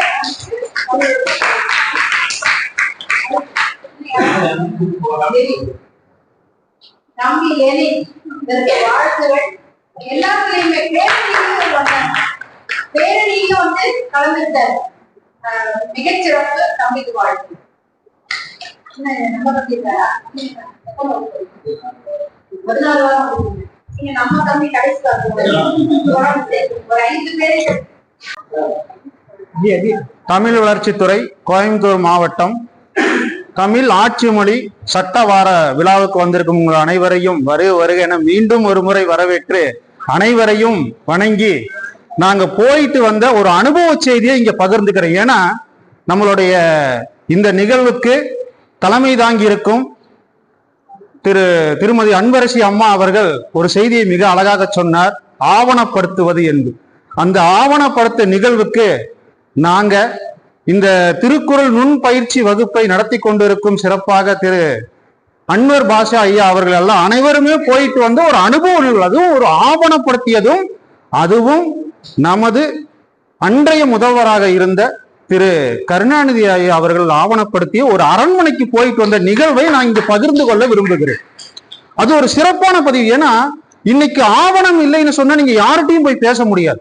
நாளைய தலைமுறை எப்படி போய் பேசுவீங்க? எங்க மன்னர் இங்கிருந்தாரு, இது எங்க மன்னர் அரண்மனை, இப்படி ஆவணப்படுத்திய இடம் அது. அந்த ஒரு செயலை இங்கு நான் உங்களுக்கு நினைவூட்ட விரும்புகிறேன். அது என்னன்னு கேட்டீங்கன்னா, இந்தியால ஆங்கிலேயர்கள் ஆட்சி காலத்துல பல சிற்றரசர்கள் இருந்தது, பல ஜமீன்தார்கள்லாம் இருந்தாங்க. ஆனா யாருக்கும் வராத ஒரு துணிவு முதலில் ஒருவருக்கு வந்திருக்குது என்று சொன்னால் அதை வெளிப்படுத்தியவர், யாருக்கு வந்திருக்கலாம், அதை வெளிப்படுத்தியவர் திரு மாமன்னர் பூலித்தேவன் ஐயா அவர்கள் வெளிப்படுத்தினார். அவர்தான் அவருடைய நாடு ரொம்ப பெரிய நாடெல்லாம் இல்லைங்க, ரொம்ப சின்ன பாளைய நாடுங்க அவருடைய நாடு. இன்னும் சொல்ல போனா இந்த ராமநாதபுரம் பகுதி அளவு தான் அவருடைய நாடு. ரொம்ப குறைவான படை வீரர்களை கொண்டு 1,00,000 படை வீரர்களை எதிர்த்த மாபெரும் வீரன். அந்த வீரனுக்கு நாம் அனைவரும் போய் சென்று பார்க்க வேண்டிய இடம். நம்ம எல்லாம் எவ்வளவு ஆதங்கப்பட்டிருப்போம். ஒவ்வொரு நம்ம தமிழர் மன்னர்களுடைய கோட்டையை நம்மளால பார்க்க முடியலையா, அந்த வீர சான்றுகள் நம்ம பார்க்க முடியல, ஏக்கம் இருக்கும் இல்லையா? நீங்க போய் பார்க்கலாங்க. அதை மிக அழகாக எஞ்சிய பகுதிகளை, அவர் அரண்மனை இருந்தது பெரும் பகுதி, ஆனால் இன்றைக்கு அவர் இருந்த ஆட்சி காலத்தில் இருந்து எஞ்சிய பகுதிகளை மிக அழகாக அவர் உட்கார்ந்து மக்களை சந்தித்து பேசும் அந்த வசந்த மண்டபம் அப்படியே மாறாமல் மிக அழகாக அருமையாக அதை கட்டி பராமரித்து இன்று வரை வருகிறது நமது தமிழக அரசு. அனைவரும் கைதட்டலாம். தமிழக அரசு மிக அழகாக இருக்குதுங்க. நாங்க போய் பார்த்துட்டு வந்தோம். எங்களுக்கு அப்படியே உள்ள போகும்போது ஒரு உணர்வு ஏற்படுது. நம்ம இந்திய விடுதலைக்காக நல்லா பாருங்க, அவர் மன்னர், அவரோட விடுதலைக்காக அவர் போராடவே இல்லை. நம் தலைமுறை ஒருவனுக்கு அடிமையாக இருக்கக்கூடாது. அதாவது அவருடைய என்னன்னு கேட்டீங்கன்னா, என் நாட்டுக்கு என் மக்கள் வளர்ச்சி தரக்கூடிய வரி பணத்தை உனக்கேண்டா நான் வரியா கொடுக்கணும் அப்படின்னு எதிர்த்து போராடிய மன்னர். அந்த மன்னரின் அரண்மனைக்கு நாங்கெல்லாம் போய் சென்று வந்தோம். அதுதான் ஒரு சிறப்பான செயலாக இங்கு நான் உங்களிடம் பதிவு செய்வதற்கு ஒரு அருமையான வாய்ப்பாக கருதுகிறேன். இங்கு நான் பதிவு செய்த நோக்கம் என்னவென்றால், நிறைய மாணவ செல்வங்கள் இருக்கிறீர்கள். உங்களுடைய இந்த விடுமுறை, வருகின்ற இந்த விடுமுறையை உங்கள் குடும்பத்தோட அந்த இடத்துக்கு போய் வாருங்கள். அது இருக்கும் இடம் தென்காசி பக்கத்துல இருக்கு. நல்ல அருமையான இடம். எனக்கு பேச வாய்ப்பு கொடுத்த இந்த திருக்குறள் நுண் பயிற்சி வகுப்பு அனைவருக்கும் நன்றி, வணக்கம்.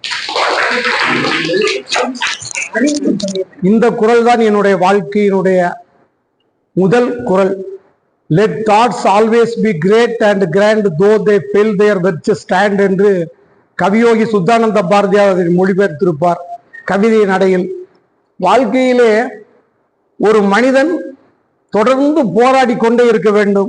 அதனுடைய இந்த குறளில் மட்டும்தான் 2 செய்தி வள்ளுவர் சொல்கிறார்.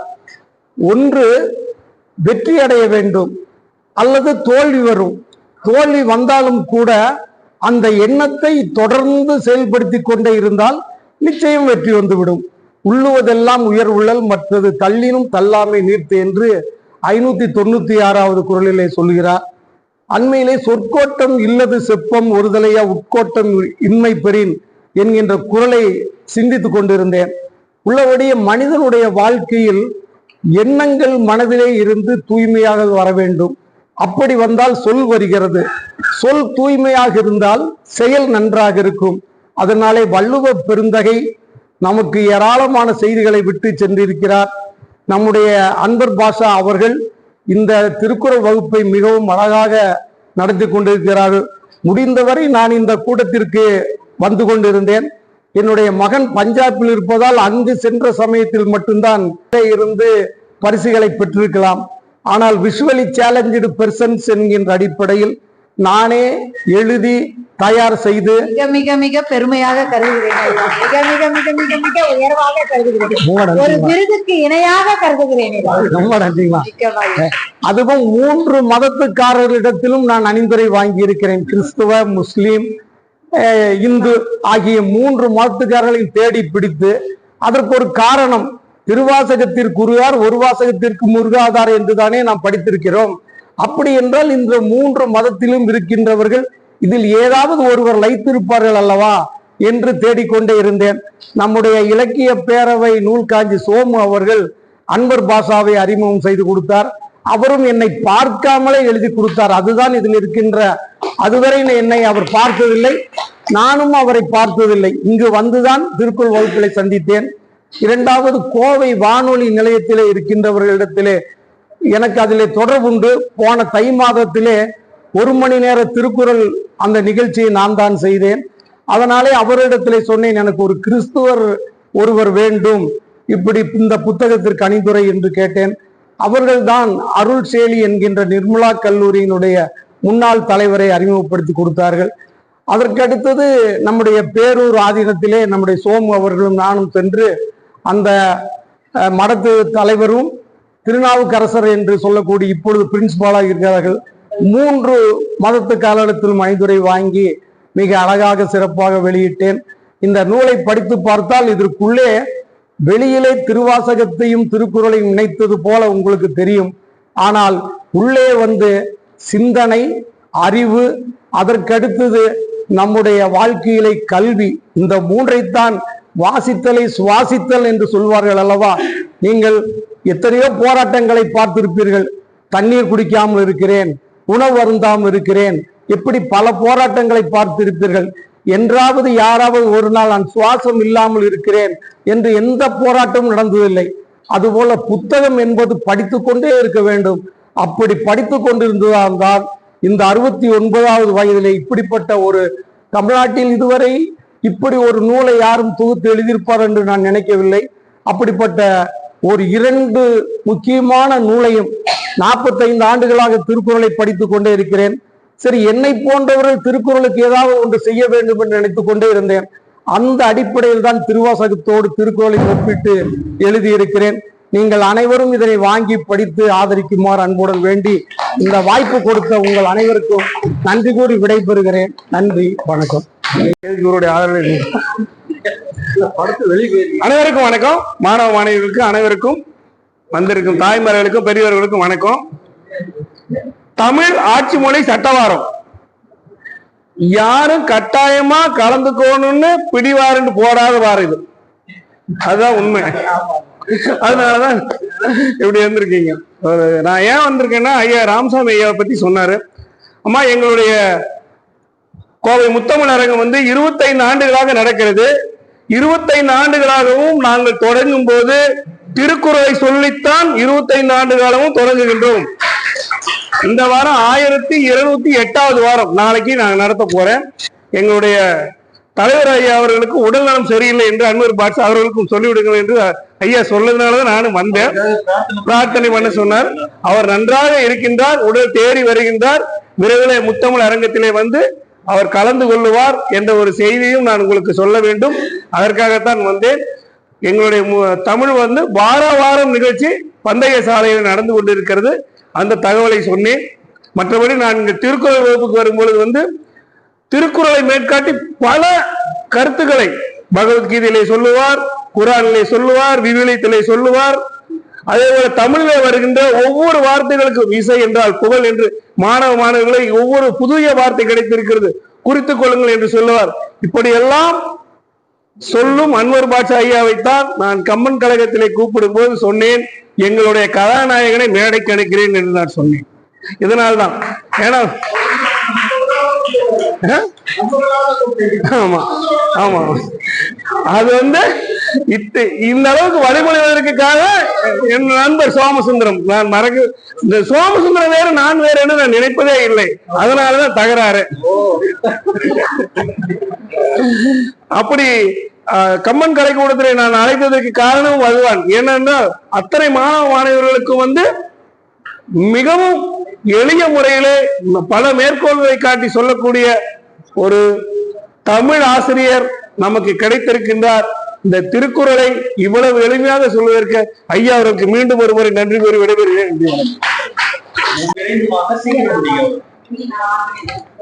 எண்ணிய எண்ணிய எண்ணியாம்பு எய்தவ எண்ணியர் திண்ணியராகப் பெறின். சான்றோர் பெருமக்களுக்கு என் சிரம் தாழ்ந்த வணக்கத்தை இங்கே பதிவு செய்கின்றேன். தமிழ் ஆட்சி மொழி சட்டவார நிறைவு விழாவில் கலந்து கொள்வதில் நான் பெருமகிழ்ச்சி அடைகின்றேன். கடந்த 10 வாரங்களாக நான் தொடர்ந்து இந்த திருக்குறள் நுண்பயிற்சி வகுப்பிற்கு வந்து கொண்டிருக்கின்றேன். இந்த வந்ததன் இங்கே என்ன கற்றுக்கொண்டேன், இங்கே என்ன பெற்றுக்கொண்டேன், கற்றதும் பெற்றதும் என்கின்ற கருத்திலே நான் என்ன பெற்றுக்கொண்டேன் என்பதை உங்களோடு பகிர்ந்து கொள்ள ஆசைப்படுகின்றேன். தமிழ் வளர்ச்சித்துறை கோயம்புத்தூர் மாவட்டம் திருக்குறள் திருப்பணிகள் நுண்பயிற்சி வகுப்பில் பங்கேற்றது என் பிறவி பயன் என்றே கருதுகிறேன். அனுபவம் வாய்ந்த பேராசான் முக அன்வர் பாட்சா அவர்களின் உரை வீச்சு, சொல்லாடல் என் போன்ற தமிழ் ஆர்வலர்களை கட்டி போட்டது உண்மை என்பது மிகையல்ல. ஒவ்வொரு வாரம் சனிக்கிழமை அரசு கலைக்கல்லூரி வளாகத்தில் ஆரவாரம்தான்.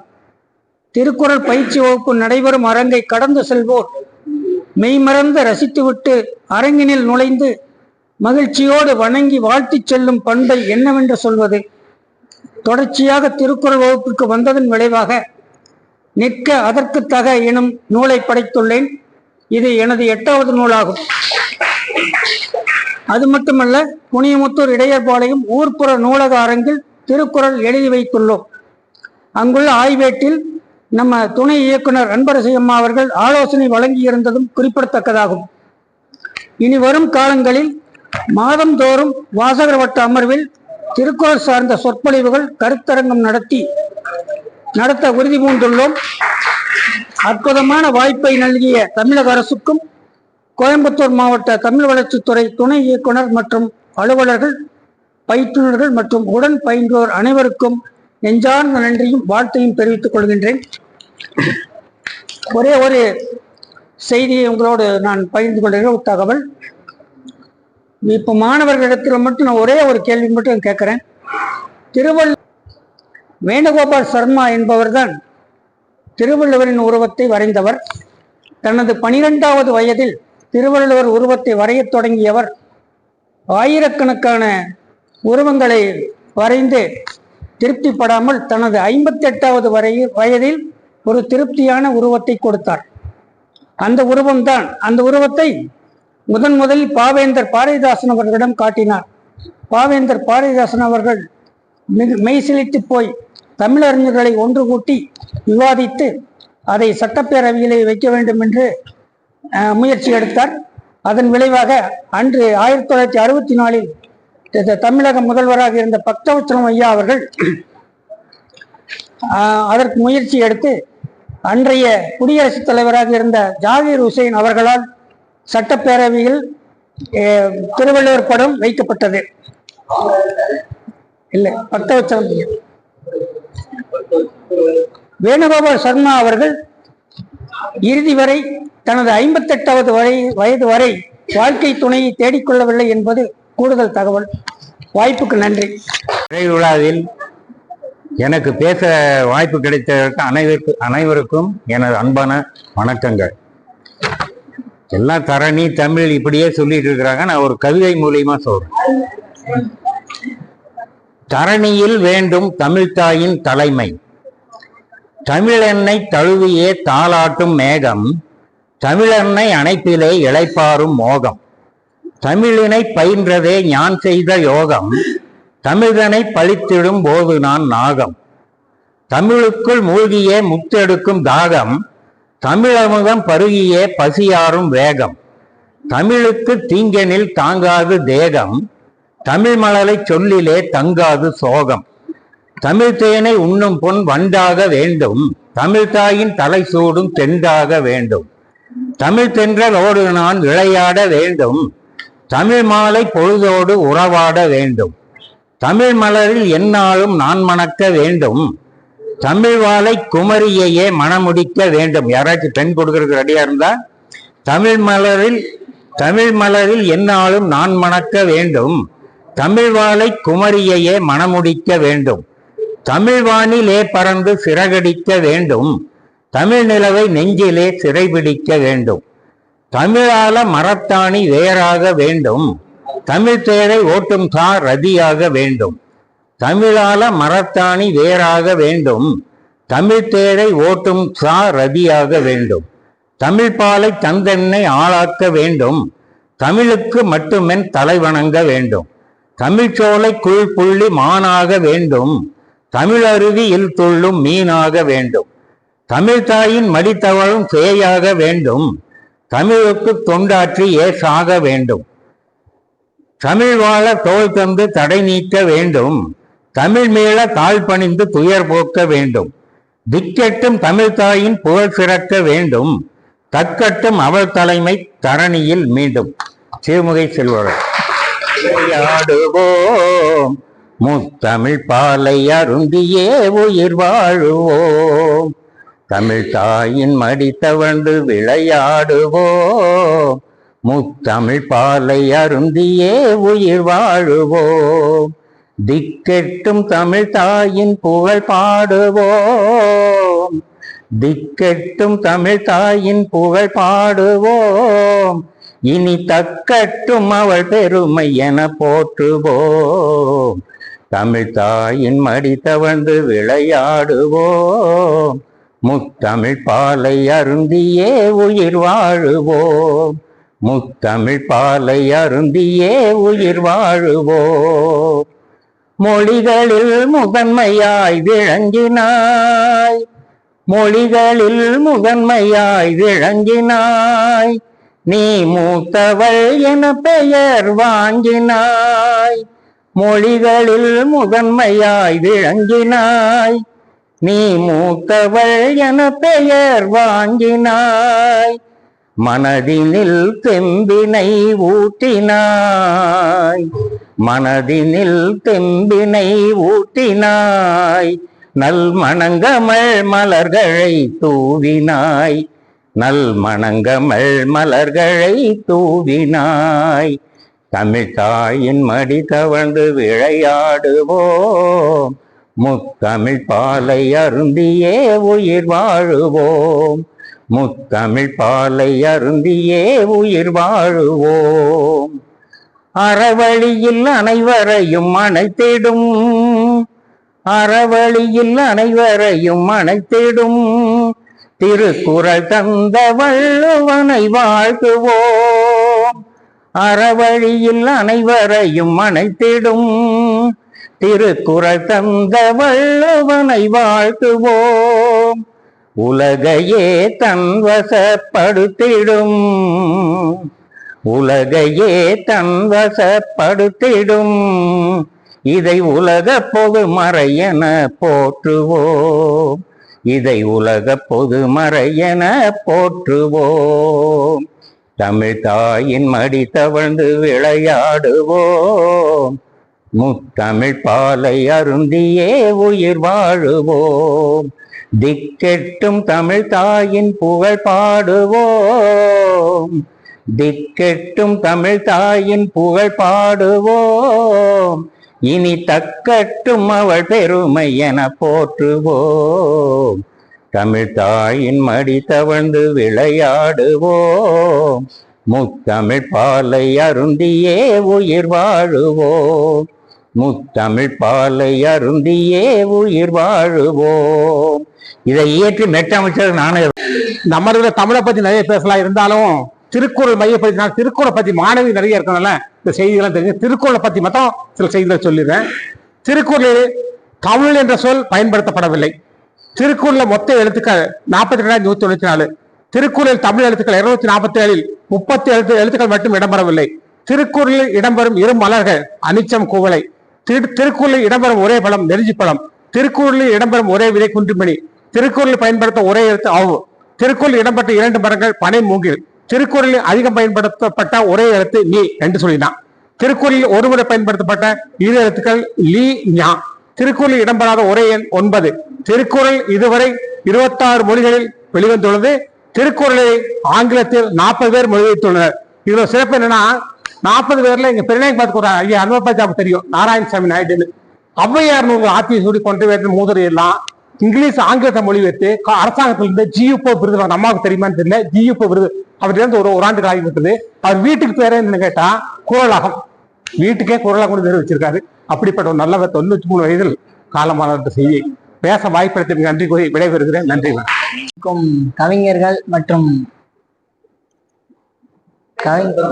கவிஞர்கள் மற்றும் எழுத்தாளர்கள், திருக்குறள் ஆசான், தமிழ் வளர்ச்சித்துறை அம்மா அவர்களுக்கு என் கனிவார்ந்த வணக்கத்தை தெரிவித்துக் கொள்கிறேன். கடந்த 16 வகுப்புகளில் நான் கலந்து கொண்டிருக்கிறேன். இந்த வகுப்பு எனக்கு மிகச்சிறந்த ஒரு வாய்ப்பாக நான் கருதுகிறேன். எனக்கு இந்த வகுப்பை அறிமுகப்படுத்தி வைத்தவர் என் தமிழ் ஆசிரியர் தமிழ்மணிகண்டன் ஐயா தான். மற்றும் அன்வர் பாஷா ஐயா எல்லா திருக்குறள் பத்தி புரியாதவங்களுக்கும் ஈஸியா புரிய வைக்கிற மாதிரி சொல்லி தருவாங்க. ஒரு அந்த திருக்குறளை ஒரு கதையாகவும் நமக்கு ஈஸியா எல்லாரும் கத்துக்கலாம். அதை ஐயா சொல்லி கொடுக்க வழிமுடியா அதை வச்சு நல்லா இன்னும் திருக்குறள் நமக்கு மேல மேல படிக்கணும்னு ஒரு ஆசை வரும். ஐயா மாதிரி இந்த அளவுக்கு பெருசா வரணும்னா அந்த அளவுக்கு திருக்குறள் மேல ஈடுபாடு இருக்கிறதுனாலதான் இந்த அளவுக்கு வந்திருக்காங்க. நம்மளுக்கெல்லாம் சொல்லிக் கொடுக்கறதுக்கு அந்த அளவுக்கு ஈடுபாடு பட்டுட்டு இருக்கிறாங்க டெய்லியும். இதை இனிமேலும் மேலும் மேலும் எல்லா இடத்துக்கும் வளர்க்கணும்னு சொல்லிட்டு நான் ஐயாட்ட கேட்டுக்கிறேன்.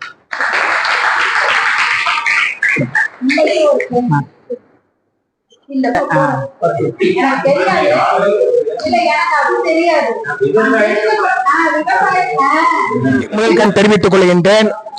இந்த நிகழ்ச்சிக்கு வித்திட்ட தமிழ்நாடு அரசு முதல்வர் அவர்களுக்கும் தமிழ் வளர்ச்சித்துறையினுடைய இயக்குனர், துணை இயக்குனர் அன்பரசி அவர்களுக்கும், இதை இந்த வகுப்புகளை நடத்தி கொண்டு வரக்கூடிய ஆசான் அருமை நண்பர் அன்வர் பாஷா அவர்களுக்கும் முதல்கண் எனது பாராட்டுகளையும் நன்றியையும் உரித்தாக்கிக் கொள்கின்றேன். காலத்தின் அருமை கருதி ஒரு கவிதையோடு நிறுத்திக் கொள்கின்றேன். இது முக்கியமாக மாணவ செல்வங்களுக்கு. ஆசான் அறிவை பெற்ற பெருமதியாளர் ஆசான், தற்குறியை தரமான தங்கமாக்கிடும் ஆசான், கற்றபின் நிற்க அதற்கு தக என விளங்குபவர் ஆசான், மாதா பிதாவுக்கு அடுத்ததாக வரும் குருவே ஆசான். கற்றதினால் அறிவு பெற்றோர் 1000 உண்டு, அகிலம் போற்றும் அறிஞர்களை உருவாக்கியவர் ஆசான், அகிலமே வியக்கும் ஆராய்ச்சியாளரை உருவாக்கியவர் ஆசான், ஆண்டவனையும் நினைக்க வைப்பவர் ஆசான். ஊரார் பிள்ளையை ஊட்டி வளர்த்தால் தன் பின்னை தானே வளரும் என்பதற்கு முன்மாதிரி ஆசான். தன் குழந்தைகள் போல கற்றுக் கொடுப்பதிலே வல்லவர் ஆசான். உடல் பொருள் ஆவி அனைத்தும் கொடுத்து போதிப்பவர் ஆசான். ஆசான் என்பவர் பெற்ற தாயை போன்றவர். இரண்டாம் தாயாக கல்வி என்ற பாலை புகட்டுபவர் ஆசான். எதிர்கால வாழ்க்கையை நிர்ணயிக்க மூலமாக இருப்பவர் ஆசான். எதிர்ப்புகளை ஏளனங்களை தாங்கியே பாடம் புகட்டுபவர் ஆசான். ஆசான் ஊட்டிய கல்வியினாலே நாட்டை ஆளும் அமைச்சர்களும் ஆராய்ச்சியாளர்களும் கல்வியை புகட்டிடும் ஆசிரியர் பெருமக்களும் சட்ட வல்லுநர்களும் விண்ணிலே பரப்பவர்களும் ஆனார்களே. ஆசானாக இருந்த டாக்டர் ராதாகிருஷ்ணன் இந்திய நாட்டின் குடியரசுத் தலைவரானாரே. குடியரசுத் தலைவராயிருந்த அப்துல் கலாம் இறுதி காலத்திலே மாணவர்களுக்கு பாடம் புகட்டும் ஆசான் ஆனாரே. கற்றவருக்கு சென்ற இடமெல்லாம் சிறப்பு. கற்றவருக்கு கற்றுக் கொடுத்த ஆசானுக்கு உலக உள்ளளவும் சிறப்பு. கரைகாணா கல்விக்கு கரையில்லை, கரைகாணா கடல்தான் ஆசான். ஆசானை போற்றி மகிழ்வோம், ஆசானை வாழ்த்தி மகிழ்வோம், ஆசானை ஏற்று மகிழ்வோம், ஆசானை மதித்து வாழ்வோம். வாய்ப்பினை பயன்படுத்திக் கொள்ளுங்கள், அன்பர் பாஷாவை பயன்படுத்திக் கொள்ளுங்கள். வாழ்க தமிழ், வளர்க தமிழ், வெல்க தமிழ். இந்த அவைக்கு வந்திருக்கும் தமிழ் அன்பர்கள் அனைவருக்கும், இந்த பூமி தாயின் புதல்வர்களுக்கும், ஒரு தாயின் புதல்வன் உங்கள் உடன்பிறவா சகோதரன் உங்களிடம் உறவாடுவதில் மகிழ்ச்சி அடைகிறேன். இன்று என்னுடைய புதிய முயற்சியை தான், அதாவது திருக்குறளை நாம் ஏன் உடல் ஆரோக்கிய திருக்குறளாக மாற்றக்கூடாது என்பதுதான் எனது வாதம். என்றால் இதை நான் அழகாக சொன்னேன். பொறிவாயில் ஐந்தவித்தான் பொய்தீர் ஒடுக்க நெறியின்றான் நீடு வாழ்ப்பான். நல்லா கேளுங்க. இன்னொரு தடவை, பொறிவாயில் ஐந்தவித்தான் பொய்தீர் ஒடுக்க நெறியின்றான் நீடு வாழ்வார். இது என்னன்னா, இந்த திருக்குறளுக்கு ஒரு புது வடிவம் கொடுத்திருக்கிறேன் நான்.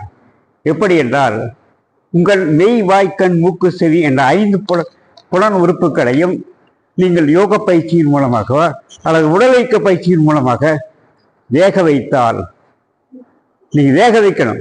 நல்லா கேட்க, பொறிவாயில் 5 அவித்தான் வேக வைத்தால், உடலால் வேர்க்க வைத்தால் உங்கள் உள்ளுறுப்பான மண்ணீரல், கல்லீரல், நுரையீரல், இருதயம், சிறுநீரகம் 5 முறையாக இயங்குகிறது. இது உடல் சொல்லும் மொழியில் என்ற புத்தகத்திலிருந்து நான் எடுத்துக்கொண்ட கருத்து. புரிஞ்சுங்களா? இதை நீங்கள் செய்து வந்தால் உங்கள் உடல் உறுப்பு மிக மிக ஆரோக்கியமாக இருக்கும். நீங்கள் கடைசி வரைக்கும் நோய்வாய்ப்பட வேண்டியதில்லை. நோய்வாய்ப்படாமல் இருக்க வேண்டும் என்றால் இப்பொழுது நான் சொல்கிறேன், நாம் நம்முடைய உடல் இயக்க பயிற்சி முறை முடித்து விட்டு நம் உணவுமுறையில் தாறுமாறாக இருந்து விட்டு தான் நாம் உடல் நோயை தழுவுகிறோம். எனவே இந்த உடல் நோயை முதலில் உணவை சரிபடுத்தி விட்டு உடல் இயக்க பயிற்சி முறையாக செய்து வந்தால் நீங்கள் உங்கள் அம்மா அப்பாவுக்கு இன்னார் பிள்ளை இப்படி நோய் வைப்பட்டது என்று சொல்லுகின்ற அவசியமே இல்லை. புரியுது? அந்த படியை தயவு செய்து உங்கள் பெற்றோருக்கு கொடுக்காதீங்க. அப்படி சொல்ற திருக்குறள் தான் இந்த திருக்குறள். பொறிவாயில் 5 அவித்தான் பொய்தீர் ஒழுக்க நெறி நின்றார் நீடு வாழ்வார். அந்த ஒழுக்க நெறியில நாம வாழணும் என கேட்டுக்கொண்டு நன்றி கூடவே நன்றி. வணக்கம். வணக்கம் எல்லோருக்கும் வணக்கம். பசி நேரத்தில் என்னை கூப்பிட்டு இருக்கிறார்கள். நீங்க பார்க்கல எவ்வளவு நேரம் அமைதியா இருக்கிறீங்க. வாழ்க நிரந்தரம், வாழ்க தமிழ் மொழி, வாழிய வாழியவை. வானம் அளந்து அனைத்தையும் அளந்திடும் மண்மொழி வாழியவை. ஏழ்கடல் வைப்பினும் தன்மனம் வீசி இசை கொண்டு வாழியவை. எங்கள் தமிழ் மொழி, எங்கள் தமிழ் மொழி என்றென்றும் வாழியவை.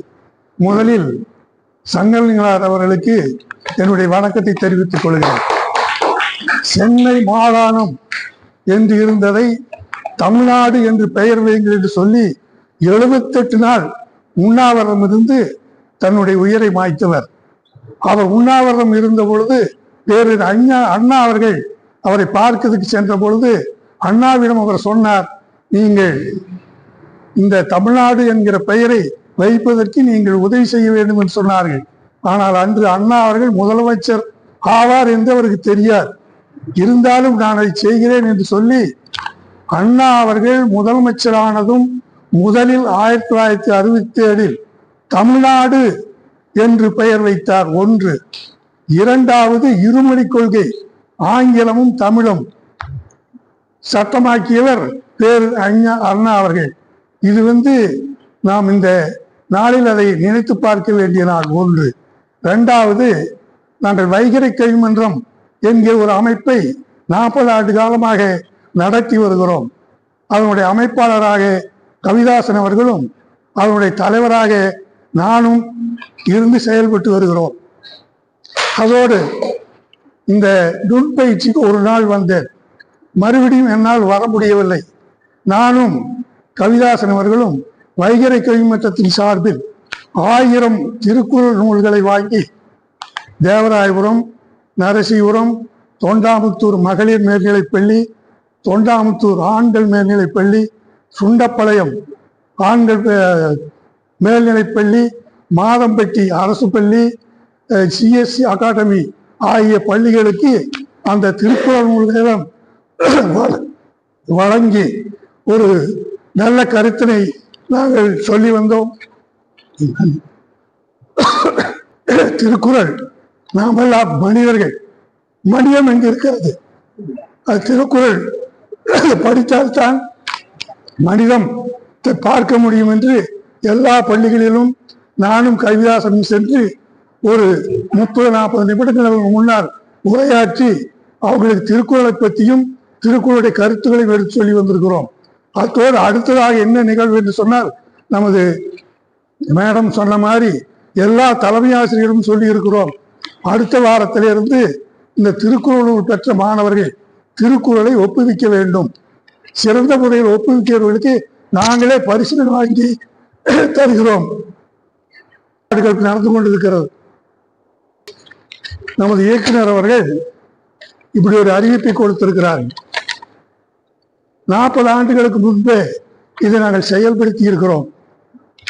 தமிழ் சங்கம் என்கிற ஒரு அமைப்பு கோவையில் இருந்தது. அந்த தமிழ் சங்கத்திலே நானும் ஒரு உறுப்பினர்.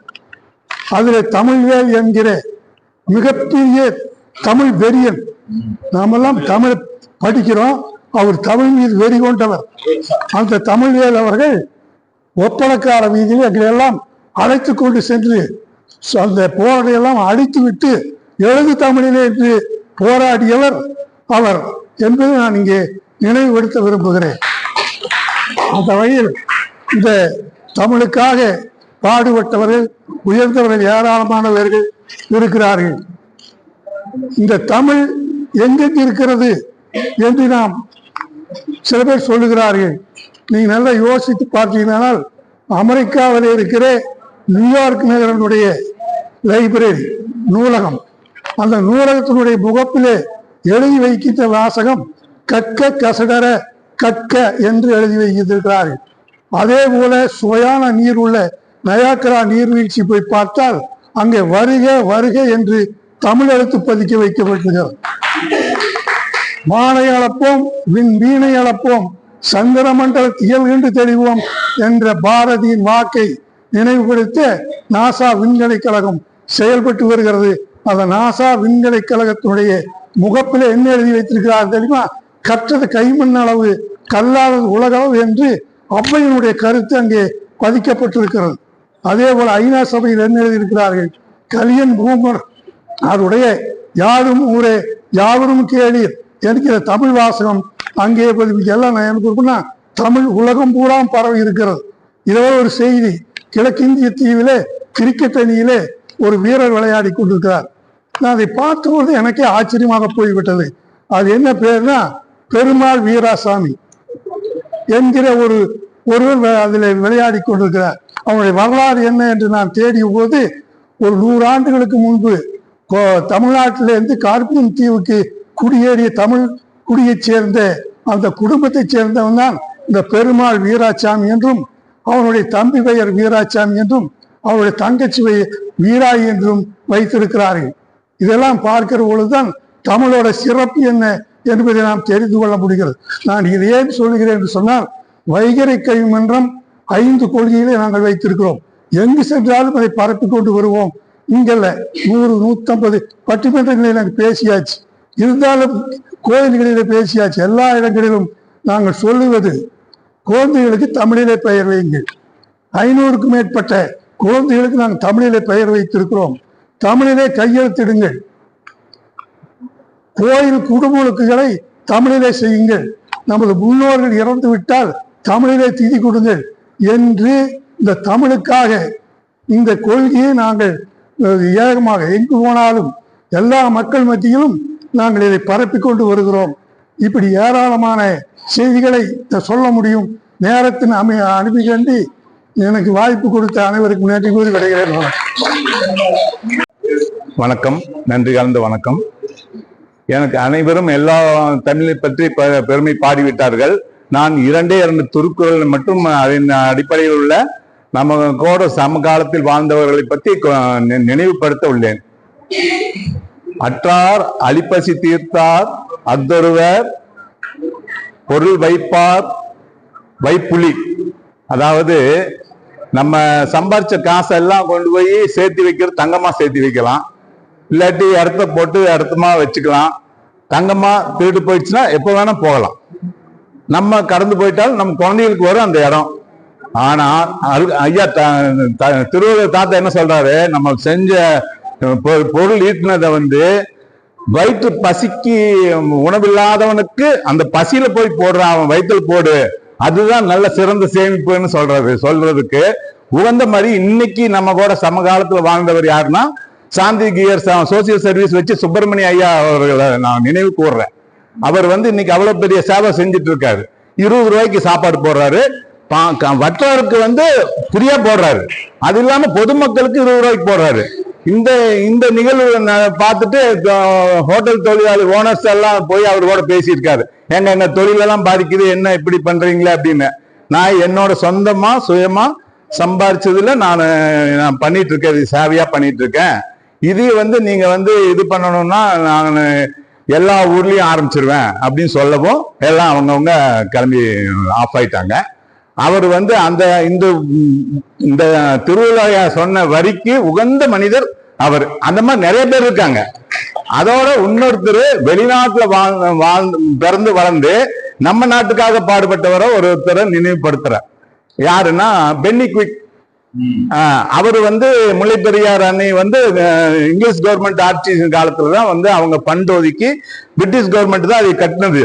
கட்டி ஃபண்ட் 75% வேலை முடிஞ்சிருச்சு. அந்த அநியாயமா அந்த வங்கக்கடல்ல போய் சேர தண்ணியை அணை கட்டி மக்களுக்கெல்லாம் விவசாயம் செய்யணும்னு ஒரு நல்ல எண்ணத்துல செஞ்சாங்க.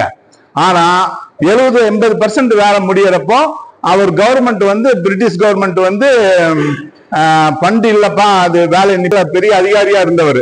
அவர் பொறியாளரும் கூட. அவருடைய பொறியாளர் அவர் லீவு போட்டுட்டு ஊருக்கு போய் அவர் சொந்த சொத்தை எல்லாம் வித்துட்டு அந்த பணத்துல அதை கம்ப்ளீட் பண்ணி அந்த டேம் கட்டினார். அதனால இன்னைக்கு ஊரணி நிறைந்தற்ற உலகு அவாம் பேரறிவாளன் திரு, அந்த திருக்குறள் ஐயா அவருக்காகவே அந்த பொருள் எழுதுன மாதிரி இருக்குது.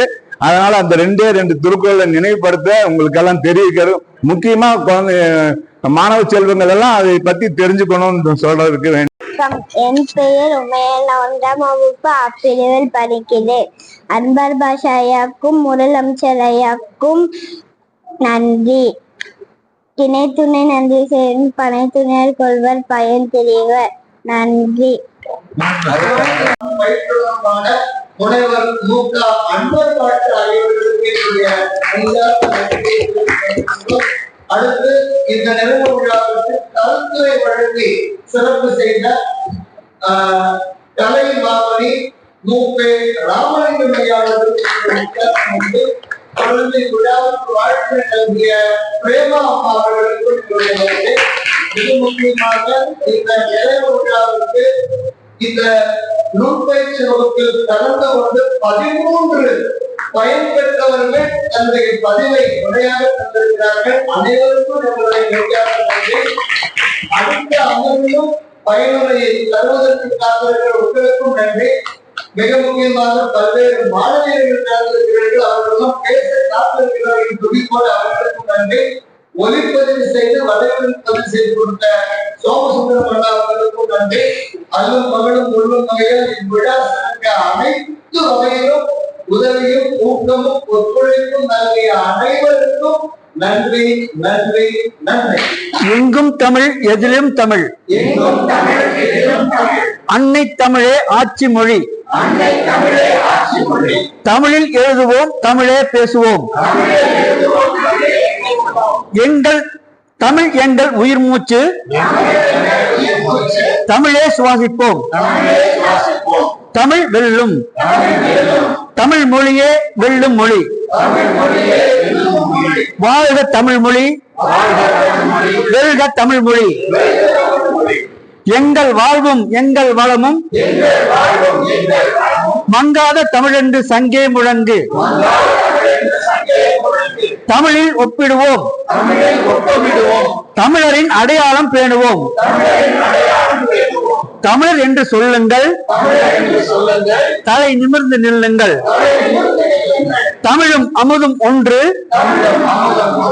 என்பதை அறிந்தால் வாழ்க்கை நன்று.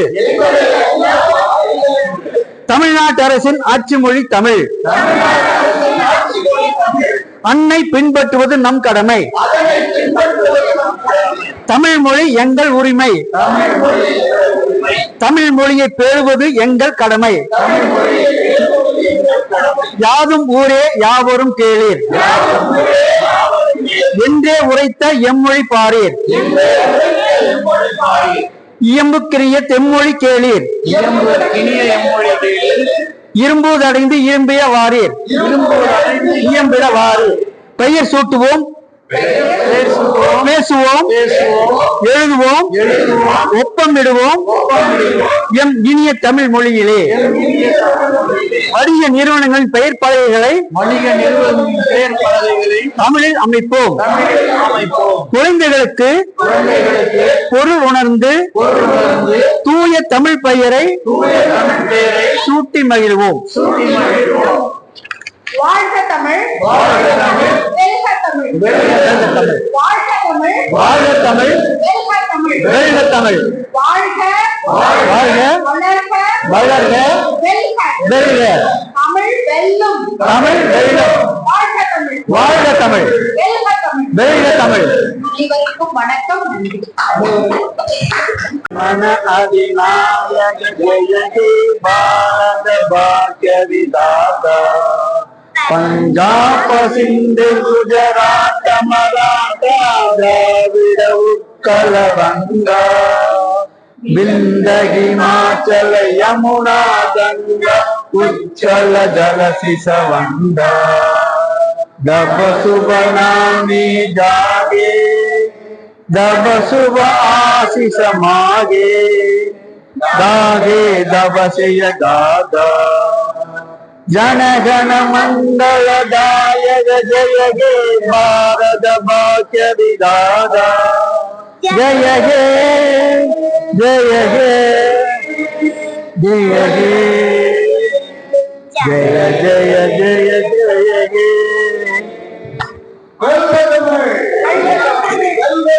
வெல்க தமிழ், வெல்க தமிழ்.